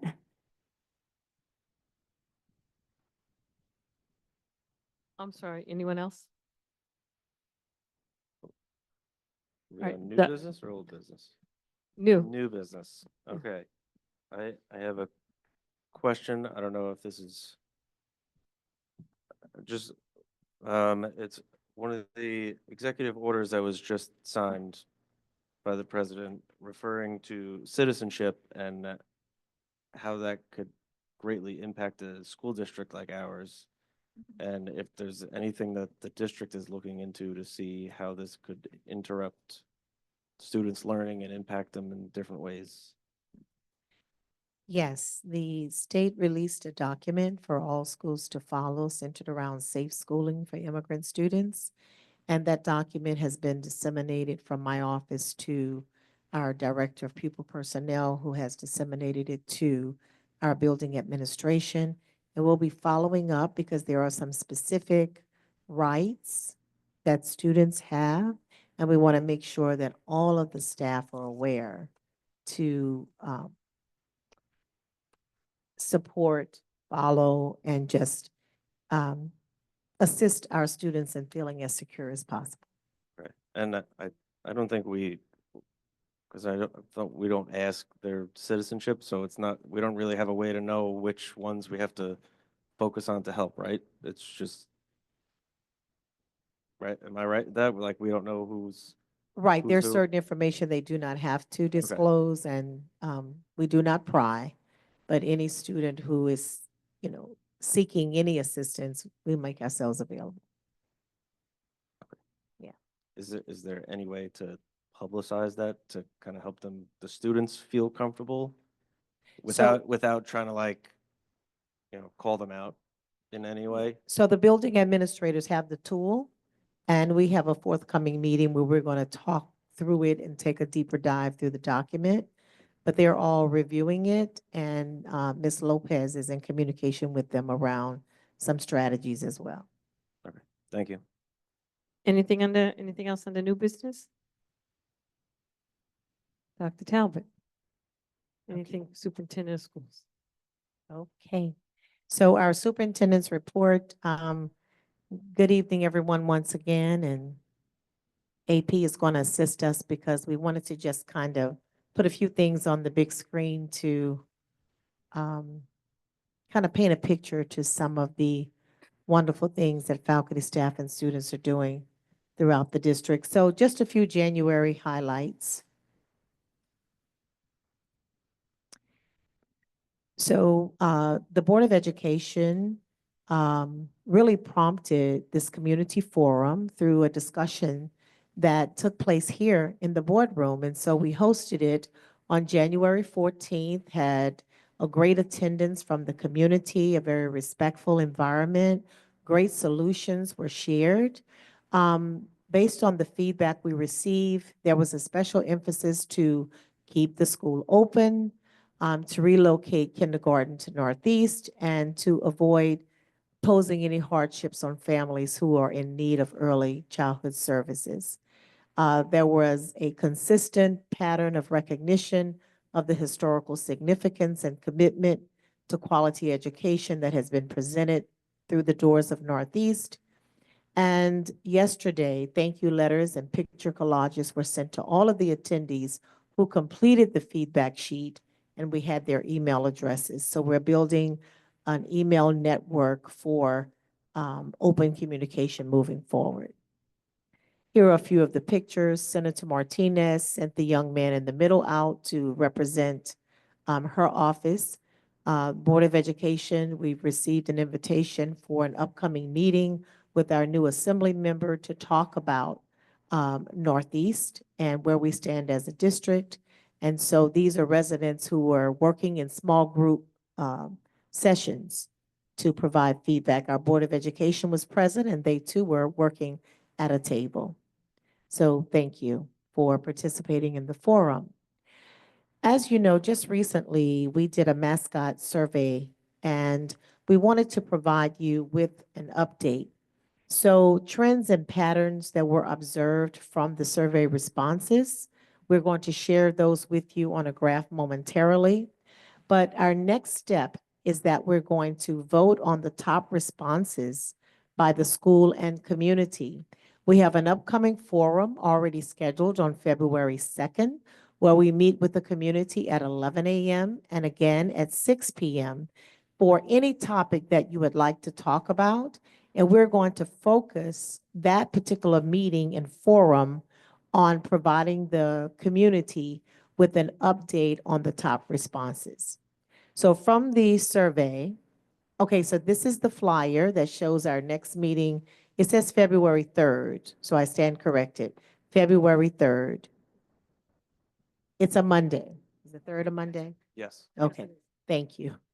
Now, this may not be the easiest to read, but this is what we were able to provide for you quickly this evening, and we're going to work on a more legible graph. But what are your top 3 suggestions for the new district name, which is the survey question that was posed? And if you start on the left side, it says tied, and there were 51 responses who responded that they liked the name Tide the most. The next name, does that say Warriors? At 32 people. Crimson Tide was 31. Eagles was 18. Sharks and Lions were 14. Red Hawks, 9. I can't see that one. Okay, so I wanted to take you to the 4 of them had 7 votes, and that would sort of be considered our top 10 that we would be looking to share at the forum and have more discussion around this feedback. Okay, and so then we also asked, what are your top 3 suggestions for the new mascot? So name, mascot. Mascot, eagle, 39 people. Lion, 32. Wave, 26. Shark, 24. Tide, 17. Wolf, 16. Tiger, 16. Knight, 12. 11 falcon, and seagull, 10. Did that say seagull? Oh, okay. Yeah, seagull. 10. Yeah. And so that's where we are with our mascot update. So please join us on February 3rd, which is a Monday, 11 a.m. and 6 p.m. And we normally meet at Park North. And if we have to change our location, we'll be more than willing to do that. Also, we want to touch base with you regarding the tax equalization rate, which has been brought up, of course, by our concerned board members around the increase of $3 million for our Amityville residents. We had a meeting with our town supervisor, Rich Schaefer, other governmental officials, and also parties from the Farmingdale School District. And we reiterated and expressed our concern that our Babylon residents are now going to be footing a heavier tax bill than those living in Nassau County. So the Farmingdale and Amityville school districts are split between Suffolk and Nassau counties, meaning that our tax levies are divided based on the respective share of the total fair market value in each school district. So this year, when Nassau County's equalization rate was left frozen while Babylon's rate was reduced, which artificially, we say, inflated Babylon's share of the fair market value. So the town of Babylon has actually reached out to us for additional information. They've had a consultation with our legal, and they are pursuing this through litigation. There have been times in the past when the, Olivia, the tax equalization rate in Nassau County was frozen for a very long time. And the impact of that. Yes, it's been frozen for a while now because once the assessment is frozen, it impacts the fair market value of all the properties in the Nassau County section of the district. And hence, the equalization rate stays stable whilst Babylon, like Dr. Talbot said, goes down. It goes down, then they have to shoulder a heavier burden of the taxes. And that's what is happening now because Nassau County has frozen their assessment for some time now. So Amityville properties in Nassau County have seen their tax burden decrease, and it's placing an unfair share on town of Babylon homeowners. I didn't know if John wanted to weigh in on any of this.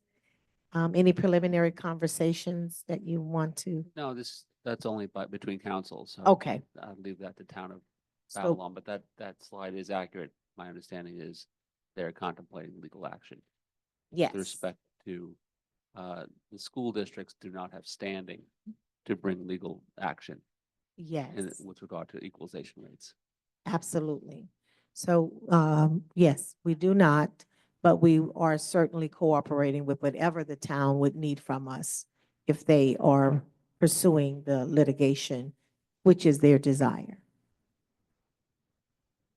So all of our schools have been working very hard on improving culture and climate, which is one of our district-wide goals. And we wanted to just take a moment to just give an extra applause to Amityville Memorial High School in recognition of their data tracking and how it has resulted in some significant improvements. So the administrative team, the teachers, the staff, they have been brainstorming and coming up with creative solutions to engage learners. And when you talk with the students, they're enthused. They're looking forward to what's going to happen next. They're happy at school. And we've seen a marked reduction in incidents in the building. So kudos to our student scholars and our staff for their dedication and effort. And that's not to say that our other schools are not making improvement. It's just that the high school has really stood out and their reduced incidents are visible. And they've been really getting the word out about engaging the students in a lively, rich learning experience. So thank you to all of our administration and staff who are working so hard And thank you to our high school for moving the needle in a remarkable way.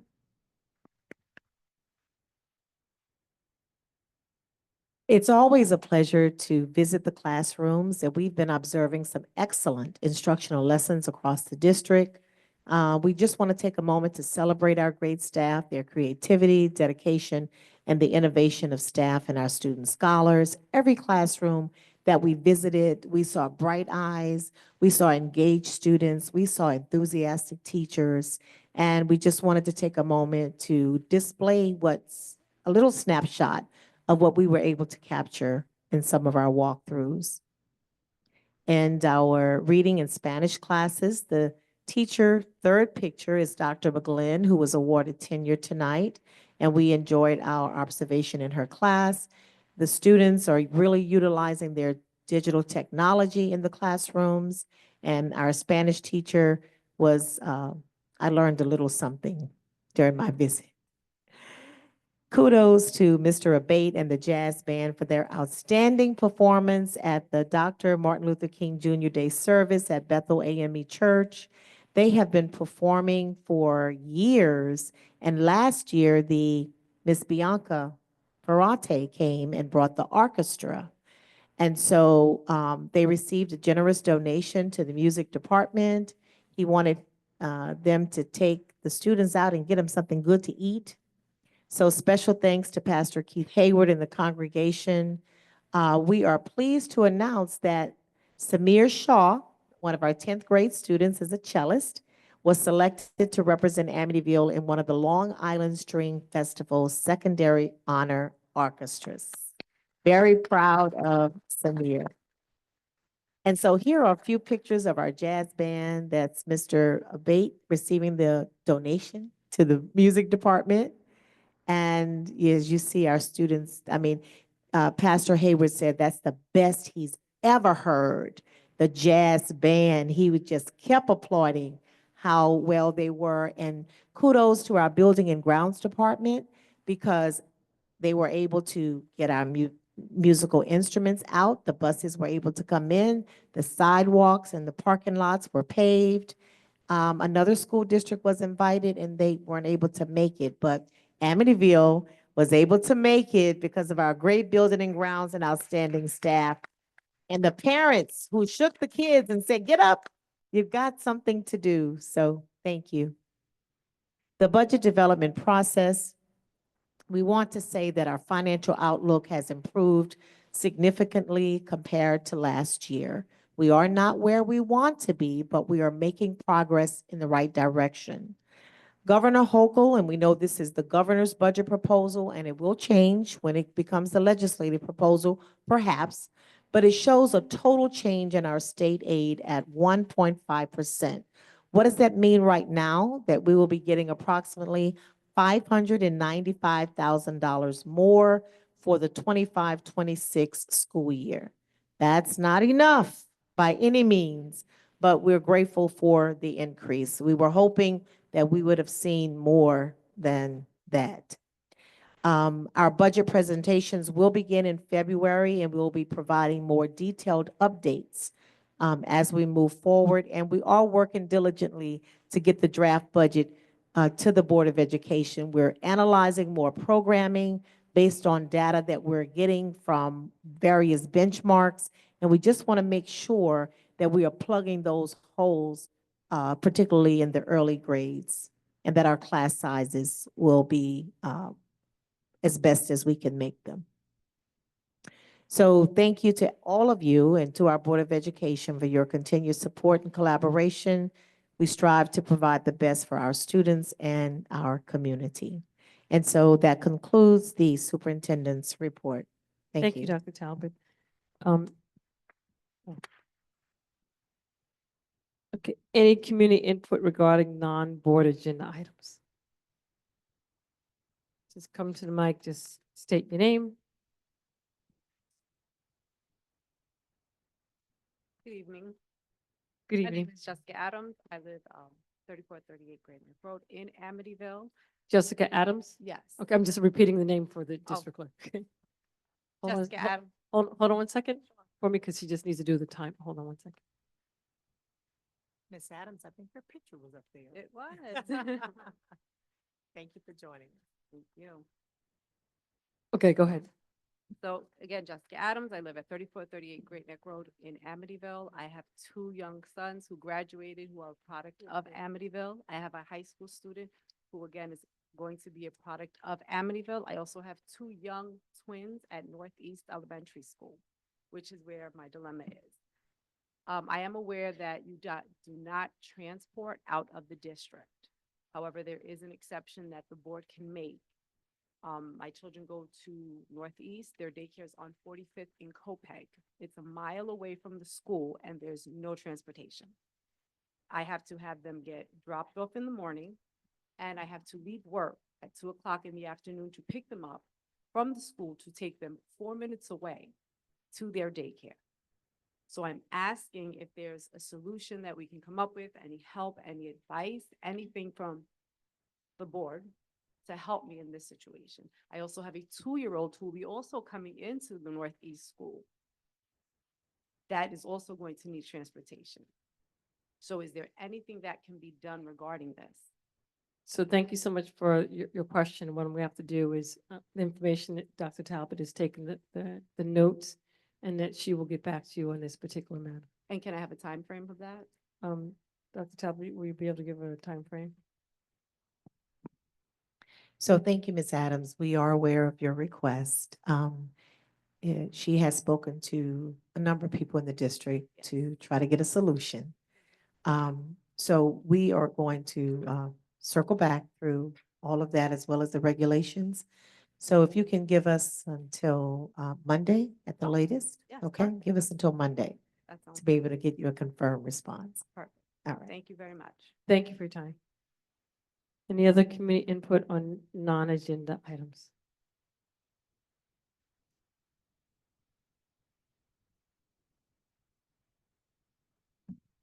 Hello, my name is Monique Cox. I have a student at Park Ave here at the middle school and also at the high school. My reasoning for being here today is actually regarding the high school. My daughter is a varsity cheerleader, and as most of you know, they had the opportunity to participate in nationals February 5th in Disney World. It is disheartening to me to know that some of these girls or some of these scholars have been cheering since middle school, and to know that they have worked so hard to place and be able to go and participate in nationals and not have the backing of the district. These scholars have worked hard. They have worked tirelessly to perfect their craft, and to not have the backing of Amityville is disheartening to know as a parent, and it's disheartening to know to the athletes that they don't have that support from their district. So I wanted to know if that's something that could be reconsidered, because they have worked extremely hard to get to where they're going. Thank you so much for your comment, and it's something that if the board is able to this evening to reconsider, look at it, we can possibly do that, but I'm not too sure we'll be able to, support the team as we would like, but we can talk about it afterwards. Thank you.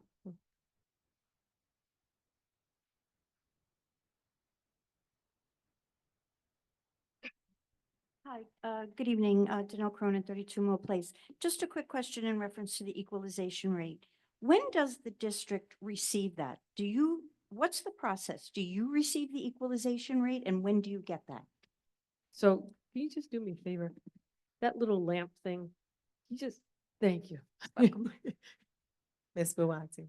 Yes, we receive it around August, and we use it. We get it from the Office of Real Property Taxes in Albany. So the district has had that information in reference to the town of Babylon's, the situation with the town of Babylon. We've had that, the district has known the equalization rate since August. Yes, and we don't have any control over it. No, I understand that. I was just wondering when that information was received. And also I have a second request, Dr. Talbot. I had emailed you on December 11th in reference to an appeal, and I have not heard back from you yet. I was just wondering if my email was received. I don't recall seeing your email. I know I I received an email from you prior to that. Right, and I had And emailed it responded. after a meeting with the district, and I had emailed it on December 11th, and I haven't heard back from you. Would you please check your emails? I sure will. I'll Thank you. check my spam. Thank you. Okay. And congratulations, and please enjoy your retirement.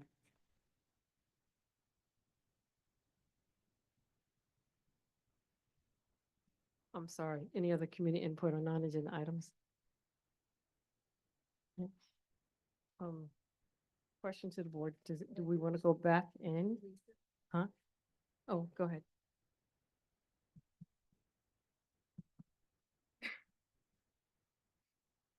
Good evening. So I am Reverend Saba Mchunguzi, and I'm the president of the Central Long Island NAACP. And I want to just acknowledge, first of all, that I was at the forum that Dr. Talbot referenced. And I know, as she said also, that many of the school board members were there. So I just want to emphasize and reiterate what I hope you saw, which is that the community is really, really, really in favor of saving the Northeast School. So whatever has to be done, and we know there's a lot to be done, whatever has to be done, we are just hoping and knowing that the district will do whatever that is. That's my first point, to preserve that school. My other point has to do with the mentoring program that was presented by the 100 Black Women Organization. And from what I understand, it was sent to, there was an insurance issue, and it was sent to the attorneys of the district. So I'd just like to get an update in terms of what is the status of that mentoring program. That's my question. Good evening, Reverend Saban, and thank you for attending the forum and for your question this evening. The 100 Black women, there was a concern regarding insurance around sexual abuse and molestation. And so the memorandum of agreement was crafted to require that insurance. And the organization went back to their insurance carrier and discovered that that insurance was expensive, around $5,000. And they've been working with Ms. Buatsi in terms of submitting quotes before they bind the insurance to see if any of that would filter through an approval.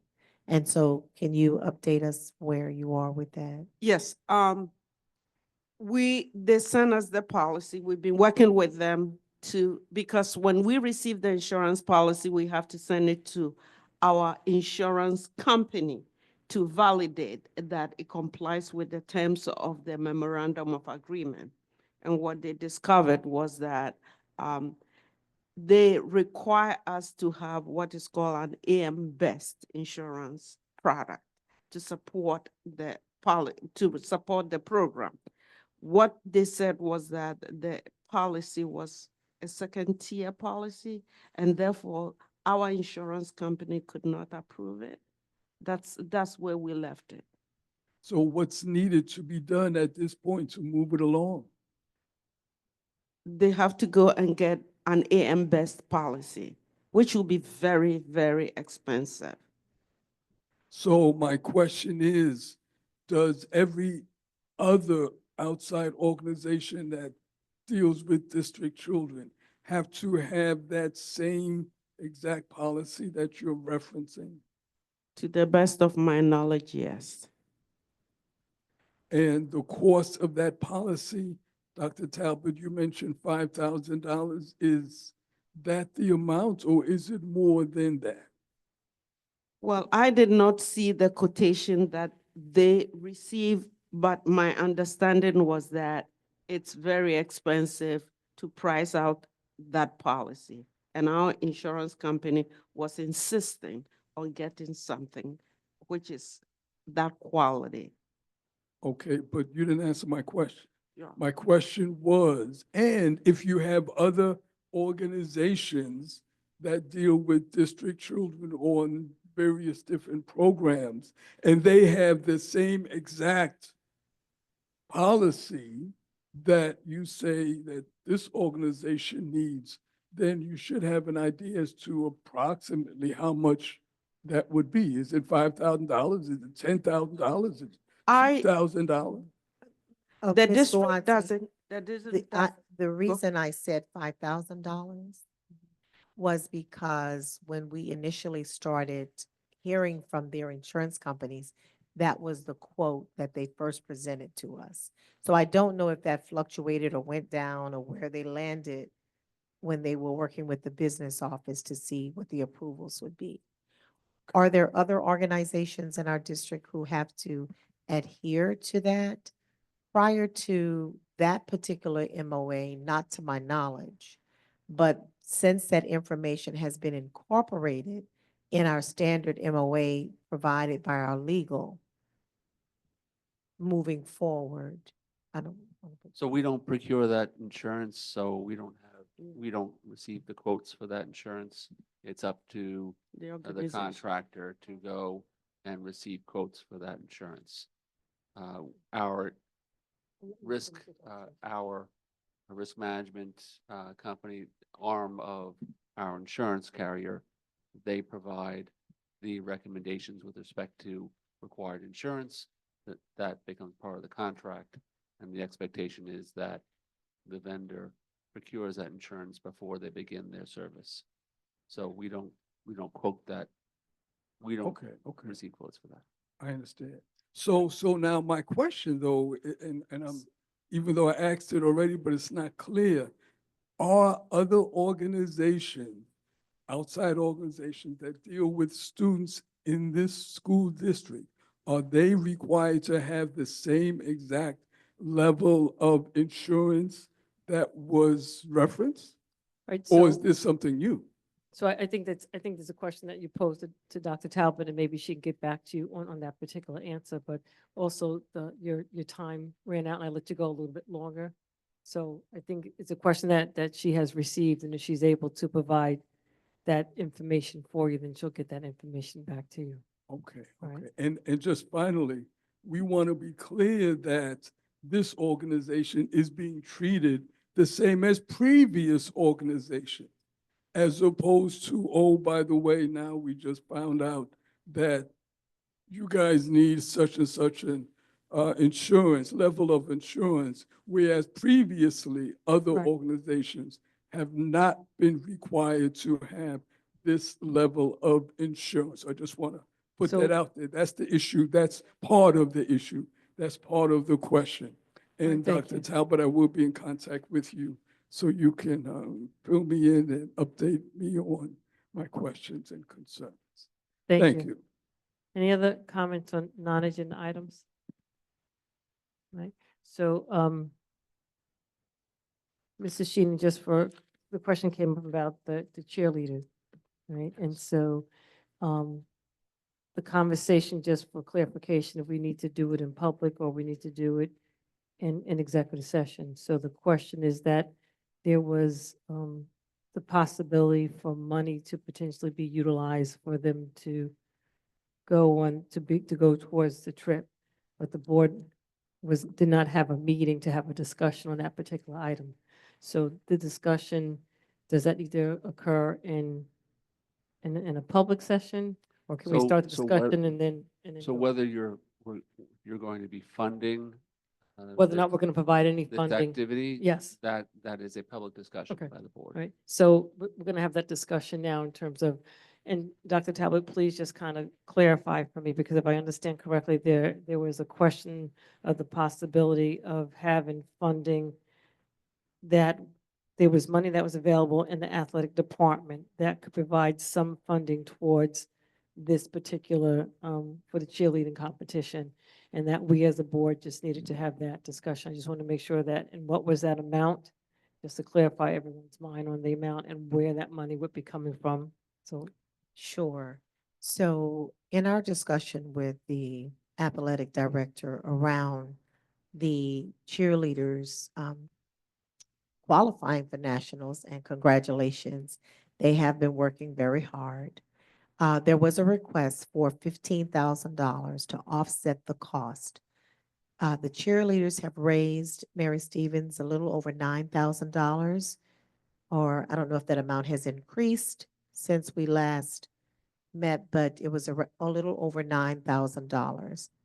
And there was money set aside on a budget line for travel athletics in the athletic budget.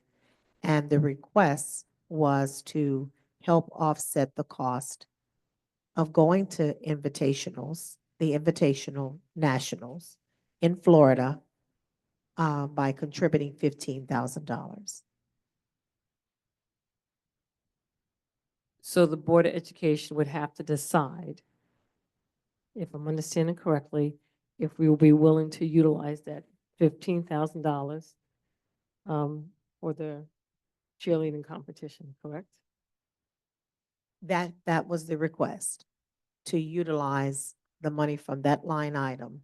But I think also too, if I 15,000. understand So, correctly, I don't think it is a decision, it's something that the superintendent could do. But on the same token, she was making us aware of the fact that it would need to come from that account. So we need clarification on this as well. So your policy with respect to field trips and activities provides for travel for the district to, it provides for the superintendent's authority to authorize travel expenditures for athletic competitions. Mhm. So this is not a competition within the section, athletic section, but it is authorized by it. So if it was just travel, that would be something within the superintendent's authority to authorize the travel. However, the expenditures associated with this event are not limited to travel. They are travel, accommodations, meals, park tickets. So the overall expenditures for this event exceed the superintendent's authority to authorize travel.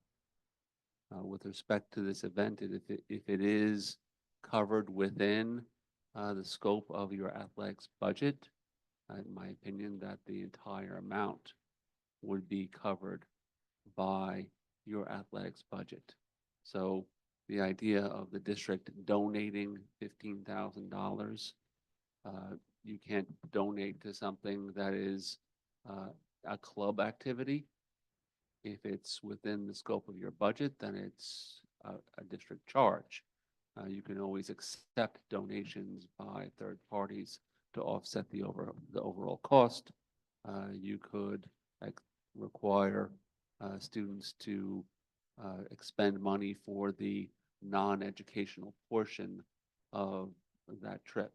So for example, if there are park tickets, right, that's something that's outside the scope of the athletic event. That could be a charge for the students, or they could fundraise to offset that charge. But that is based upon the amount of money that costed this trip. The park tickets are only a small portion of it. So we, in terms of like transportation to get there, the money could be utilized for the transportation to get there to that particular event. It could be utilized for registration for the event as well, and I understand. Yeah, so the transportation could be funded by the district. The registration for the event is a district charge. The issue is the accommodations, which I understand are a large portion of that overall charge. May I add something? Not yet, because I just have another question. Do we know the approximate cost of once again, remind the cost of the transportation, the approximate cost? Yes, Ms. Stevens can give us some additional details around the itemized budget. So the flights were a total of 7,300. And then there is some ground transportation that's approximately $750 to get to and from the hotel. And And registration? I'm the sorry. ground transportation to the airport. So at this morning's meeting, Mr. Parkus indicated families were getting students to the airport here in New York. And the registration cost was?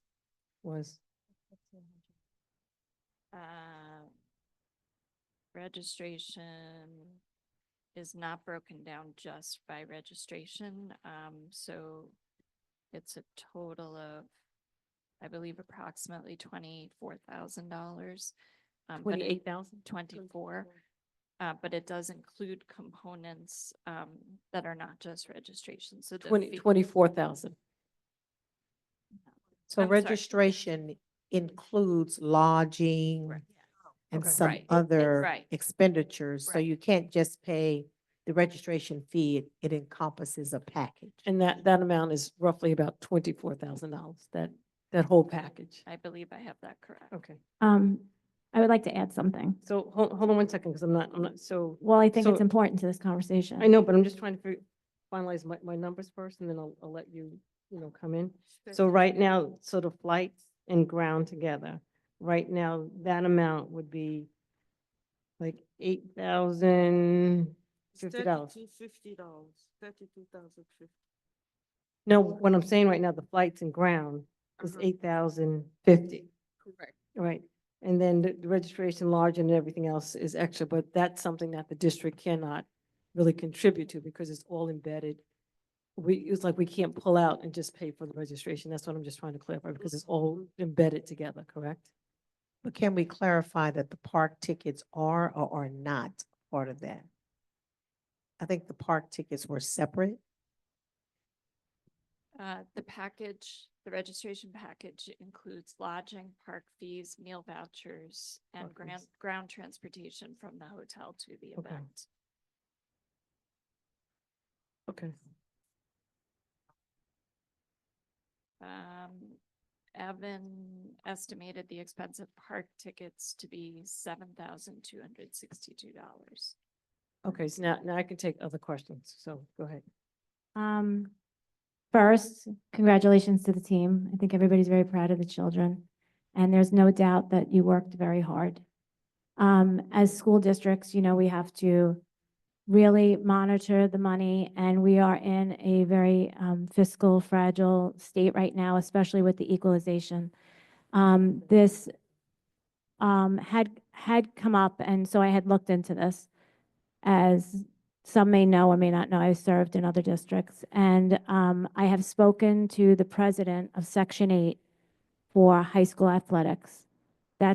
He's in charge of all the school districts in Nassau County for Section 8. Nassau County doesn't have any school districts that pay for this.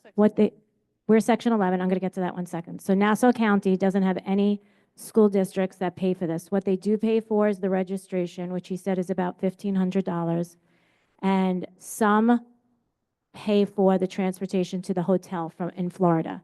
Some do, some don't. Almost all the districts do pay for the registration. Suffolk County was polled in Section 11. And he said at that time, about half had responded that the same exact thing. They don't pay for anything other than the registration, and some perhaps pay for ground transportation.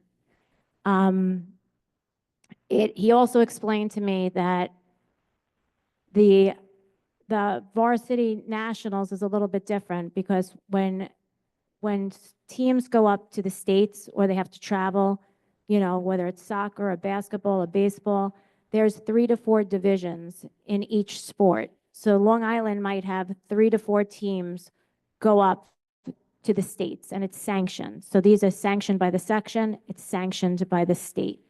The national cheerleading is not sanctioned, and the president of Section 8 told me, and it is not approved or recognized by any sections, that it just is, there's no affiliation to the Section 8 and Section 11. So there's no affiliation. So having said that, it's not to diminish the hard work that's happened, but it's a little bit different than the section and state sanctioned sports. Having said that, so when there's in the budget for hotel or accommodations or anything, that's, I think that we've had a great record of sending our kids winning. I think it was in soccer and perhaps basketball, if I'm not mistaken, to go to the states. It's sanctioned, so they have to go to the states, so they pick up the tab for that. So even the wealthiest school districts don't fund this, right? It's the parents and the families understand that it has to be pure fundraising from the beginning. The district will throw in the registration and perhaps transportation. In addition to that, we have the equalization, like I said, that the residents are going to be really hit hard on. Our district should come as close to a zero tax levy increase as possible, which may be near impossible, being all our financial woes over the past 2 years. And none of our students have field trips. So being that our students don't have field trips, which their peers in other districts have, I would have a hard time approving $15,000 or whatever it is for a handful of students to go to Disney when we can't get our own children to the Cradle of Aviation in Garden City, or we can't get them to the fish hatchery in Oyster Bay. So it's not to diminish the hard work or the effort, but I think that information is really important to have. Thank you. Does anyone have anything to say? Because Does I don't know, this could kind of cause kind of a conflict, but does the school district have any ability to encourage the fundraising? Because I know the team themselves are doing their part to try to raise money for it, but are we able to like promote fundraising for this specific event? I think, go ahead. Go ahead. The school in I- and of I- itself. I mean, I don't, in terms of promoting fundraising? Like if we use our social media, we send letter out to the district or reach No, out. they have to, I have mean, to do it that's a student organization does the Yeah. fundraising. We don't Okay. have authority to do That's what fundraising. all right, that's what I figured. Any other comments on this? May I just add clarification? The assistant director of the statewide athletic association did provide an email confirming that they do sanction the event. So I just want to make sure that we were clear on that. And so I think one of the things for me is that, and I heard, and I listened to everything that Trustee Canestro had just said, and I feel as if that, this is just my own personal opinion, I feel as if that this is something that has not occurred for our cheerleaders. And if this could be an opportunity that we could make a donation, not donation, but if we can give money towards their trip for this year, with the understanding as we move forward, if this is something that they want to do, they're going to have to continue to work on raising more money. In reference to wealthier districts, you hit something right on the head. With wealthier districts, there's more money, there's more opportunity for people to donate for that particular event. So I don't have a problem with maybe not the 15,000, but maybe like 8,000 or something like that, that would cover the flights and the ground transportation to give towards the trip. So that's just mine. And I understand, I understand all about Section 11 and everything that's sanctioned, not sanctioned. I'm completely aware of that. But this is just me. I am okay with the district.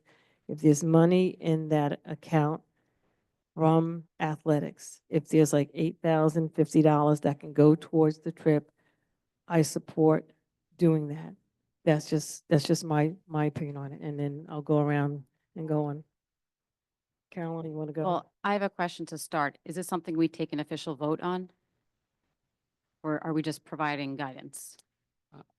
I think you would need to take a. We have to take a vote, yeah. Okay. Yeah. So then The in that- policy does not provide the superintendent with authority to do all, incur this cost? Well, I'm just want to hear Well, people's I feedback. I just want to understand what comes at the end of this. And I am a cheer parent. My daughter is on the cheer team. I'm also very proud of them. So when it comes to a vote, I will recuse myself because for obvious reasons. So I guess, can I just speak as a parent or a? You can still speak as a board member on the issue. You're a board Okay, member. Like, I You're can't, board I member. can't, my opinion is, Wendy, I hear all your points and I share many of them. My feeling is that what would be the best way to do right by all the hard work that this team has put into it since last January, because this has been a work over a year in the making. I would like them to see them get similar treatment as any team that is going to another equitable event. Does any team get $15,000? I don't think so. I would not agree to $15,000, but an amount similar to what the soccer team or the track team would get to travel, I can make peace with that. I understand we need to cut costs wherever we can, but we still need to do the basics of education, including athletics. So I don't want the cheer team to get unfair treatment, but I don't think what I'm asking for is unfair. Okay, Leslie. My question just piggybacks what she was just saying, sorry. Do we know like what the average cost is? Like if the soccer team went to states or basketball team went to states, like what the normal cost that would be? Because I don't, It probably wouldn't be as much because it's in New York State. no, I so- know it wouldn't be as Yeah. much, but And I'm the just trying to section get pays like for the a, accommodation. that's not my question. though. I'm just asking like what the average cost is. I think for in the that. past. Just speak more into the mic, the Leslie. school districts have, our school district. More has- into the mic. Is it on? The school district has given, paid for meals. So if we did like something like that, like $5,000 or $7,000 or something like that, taking something specifically, or I think Carol, you mentioned it, take $7,000 and let them do what they need to do with it. 15,000 is a lot, but I think they should get something. But I think John had stated that we have to make it towards flights. A way to put it It towards has like something. transportation. It should be towards something. Right, right. It has to be earmarked. Okay. I just want to mention something, Lisa. I know you said about wealthy districts. Just to be clear, the districts are all different from all different economic, socioeconomic backgrounds, just to be clear. And the other thing is, I think, we have to watch our money. I know we all know that. But first of all, if you do this once, you can't just say, we're going to do this once and we're not going to do it again. Board members change. You are opening up the door to do this. The second thing is, this decision, while I would support paying $1,500 for registration or the transportation, I think this is a classic case of how we ended up where we were, like how we overspent money. If there's extra money in athletics, we're already down money. We already have a hole for like Northeast. Like we shouldn't be spending every money just because it's there. I think this is a clear example of how we get ourselves in this mess. Not me, because I wasn't part of it, but that's how it happened. So, Was there go the ahead, Chris. extra, was there money put aside for athletics to Yeah, go to it's in the- states? Go ahead. Go ahead. Right? Wasn't, It's just a general budget that he has. And so he has money in his budget that he said that could be utilized, for the cheerleaders. So I've heard from everyone. So Chris, I want you to finish Yeah. your question. Leslie, Caroline, because you may know. just kind of speak close Are to they the. still going to do more fundraising? Are they looking for sponsors like Yes. soccer? Okay. Yes. Okay, so they will continue. So They they're have putting their hearts done- into this. They've done a lot already. One thing that's been really successful, and they would like to do more if they can get approval for it, is clinics. Yes. Because I know great. this is a difficult trip to make a case for, so instances where they provide a service in exchange for a fee, such as teaching kids cheer, that's wildly successful. They did several of them, and it would be great to see them to do more. So they will continue working if allowed. And Carol? also, I know that little by little, Amityville organizations are donating money. Kiwanis just donated $250, and I know other organizations are planning on donating as well. Has there been any issue with approval for the clinics? That, I'm asking if there's been, have you asked permission for the clinics? Is that something you've already asked and you're waiting for an answer for, or something that you're going to do in the future? Caroline, I'm asking actually you. so have the clinics been done on school grounds? Or are you waiting for an answer for approval? I know they did one in the middle school in the spring and another one, I believe it was at the middle school in the fall. And I hear that they want to do more and I don't know where it stands. Dr. Talbot, are there any pending requests? You know? No, I've not received any requests, have we, at this point? So, Not for that specifically. so I think any other board members have a comment on this? Kind of the ATA just wants to make a quick comment on this, correct? Is that what yeah. Okay, go, I'll allow you to come to the mic on this matter. Nikki Wolf, ATA President, 100 Avalon Court. There is a clear understanding of the financial situation that it is that we find ourselves in. And it isn't an irregular occurrence when Just speak into the mic more. there isn't a regular occurrence when it is that we have situations where it is that our student athletes are able to partake in these experiences. Even though I do understand where it is that Trustee Canestro is coming from in terms of making sure that we are fiduciarily responsible with our spending. I do think that it's important, and especially in a year where we don't have field trips, that when you reach a certain accolade or when you reach a certain status, that you're able to take advantage of those things. You know, I can remember being fortunate enough to go to field trips that were away. And I've been in the district for over 20 plus years. And, you know, those times are, they're not normal occurrences where it is that it happens.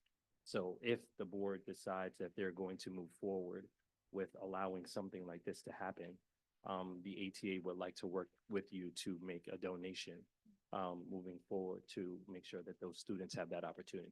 Thank you.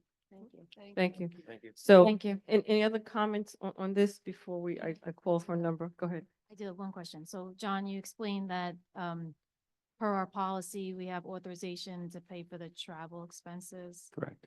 There would be an understanding that going forward, I guess this is now more for Dr. Talbert, there would be an understanding that going forward, this would have to specifically be in the athletics budget. And there wouldn't be like an assumption that this would happen every year. Right? Yes, I So think this we is- certainly need to Yeah. plan for the future and have some procedures in place. What if we had 5 teams who were going to nationals this Well, we- year? we It'd be wouldn't- wonderful, but we'd be in a Well, pickle. We wouldn't be able to pay for Yeah. all 5. So yes, certainly moving forward, we need some internal procedures that would govern. I guess they're lucky that they are the one team that wants that money, but who knows if there was another team that held back from pursuing a competition because they didn't think they would have the funding. So that's, that's hard. They decided to pursue this, and I believe I actually was a cheerleader high school, college cheerleading coach. I get it. I love the sport, love it. I love watching you on Instagram. I love it. So I just want to be fair. And I really feel strongly that the students of our school district deserve a field trip as well. So I'm having a really hard time with this. But I know that you're saying that it's in the athletics budget. But I do want the board to be willing to go back and consider the one field trip. And I know I had asked Ms. Buatsi just to clarify why there was money allocated under transportation for field trips. So we'll follow up on that. I just, thank you for the All right, minute. all right. So at this point in time, I'm gonna do 2 things. I'll do the first. How many board members are willing to support? I looked at the flights, which was 7,300, and the ground transportation of 750. All right, that would be $8,050. So I'll start off with that amount, and then I can go from there. So probably down. So how many board members are in support of $8,050 that will cover the flights? The flights.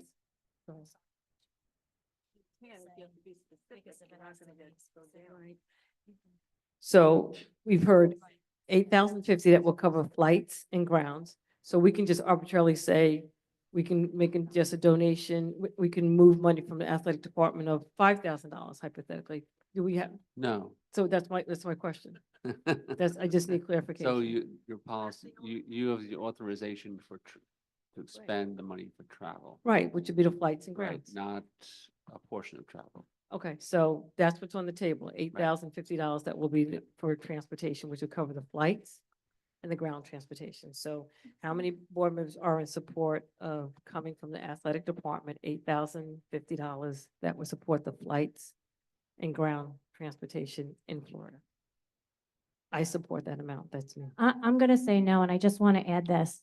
The Board of Education answers to the taxpayers. I think it would be very difficult to say to taxpayers that you're going to expend this money again when there's no field trips. And I'm not opposed to the registration of the transportation, but I think it would be very difficult also for the Board of Education to say what happens with the senior trip, what happens with the junior class, what happens with these other things. How are you going to explain that you only a handful of kids you're sending to Disney, and now, we're not doing that? It's not equitable, really, for everybody. So that's Wendy, just my opinion, yeah, and I'm just asking you to consider that, but no, I'm not amount. That's very Okay. exorbitant. Thank you. So I think we already had our discussion on it, so right now I'm just taking the vote. So in terms of $8,050 that will cover flights and grounds, Caroline, you're excusing yourself? yeah. Recusing yourself. Right, Carol, Yes. Megan,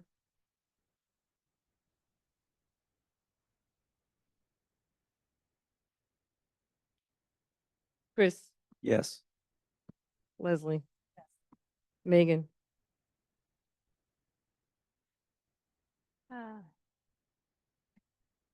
Oh, my God.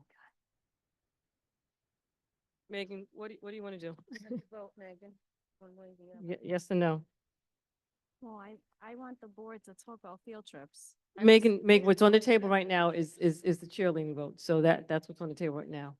All right, so either yes or no. Right now, what the vote that's on the table is regarding the cheerleading. So you have to do your vote for the cheerleading, making a donation, not donation, but coming from the athletic budget of $8,050. That's the vote that's on the table right now. Okay, yes.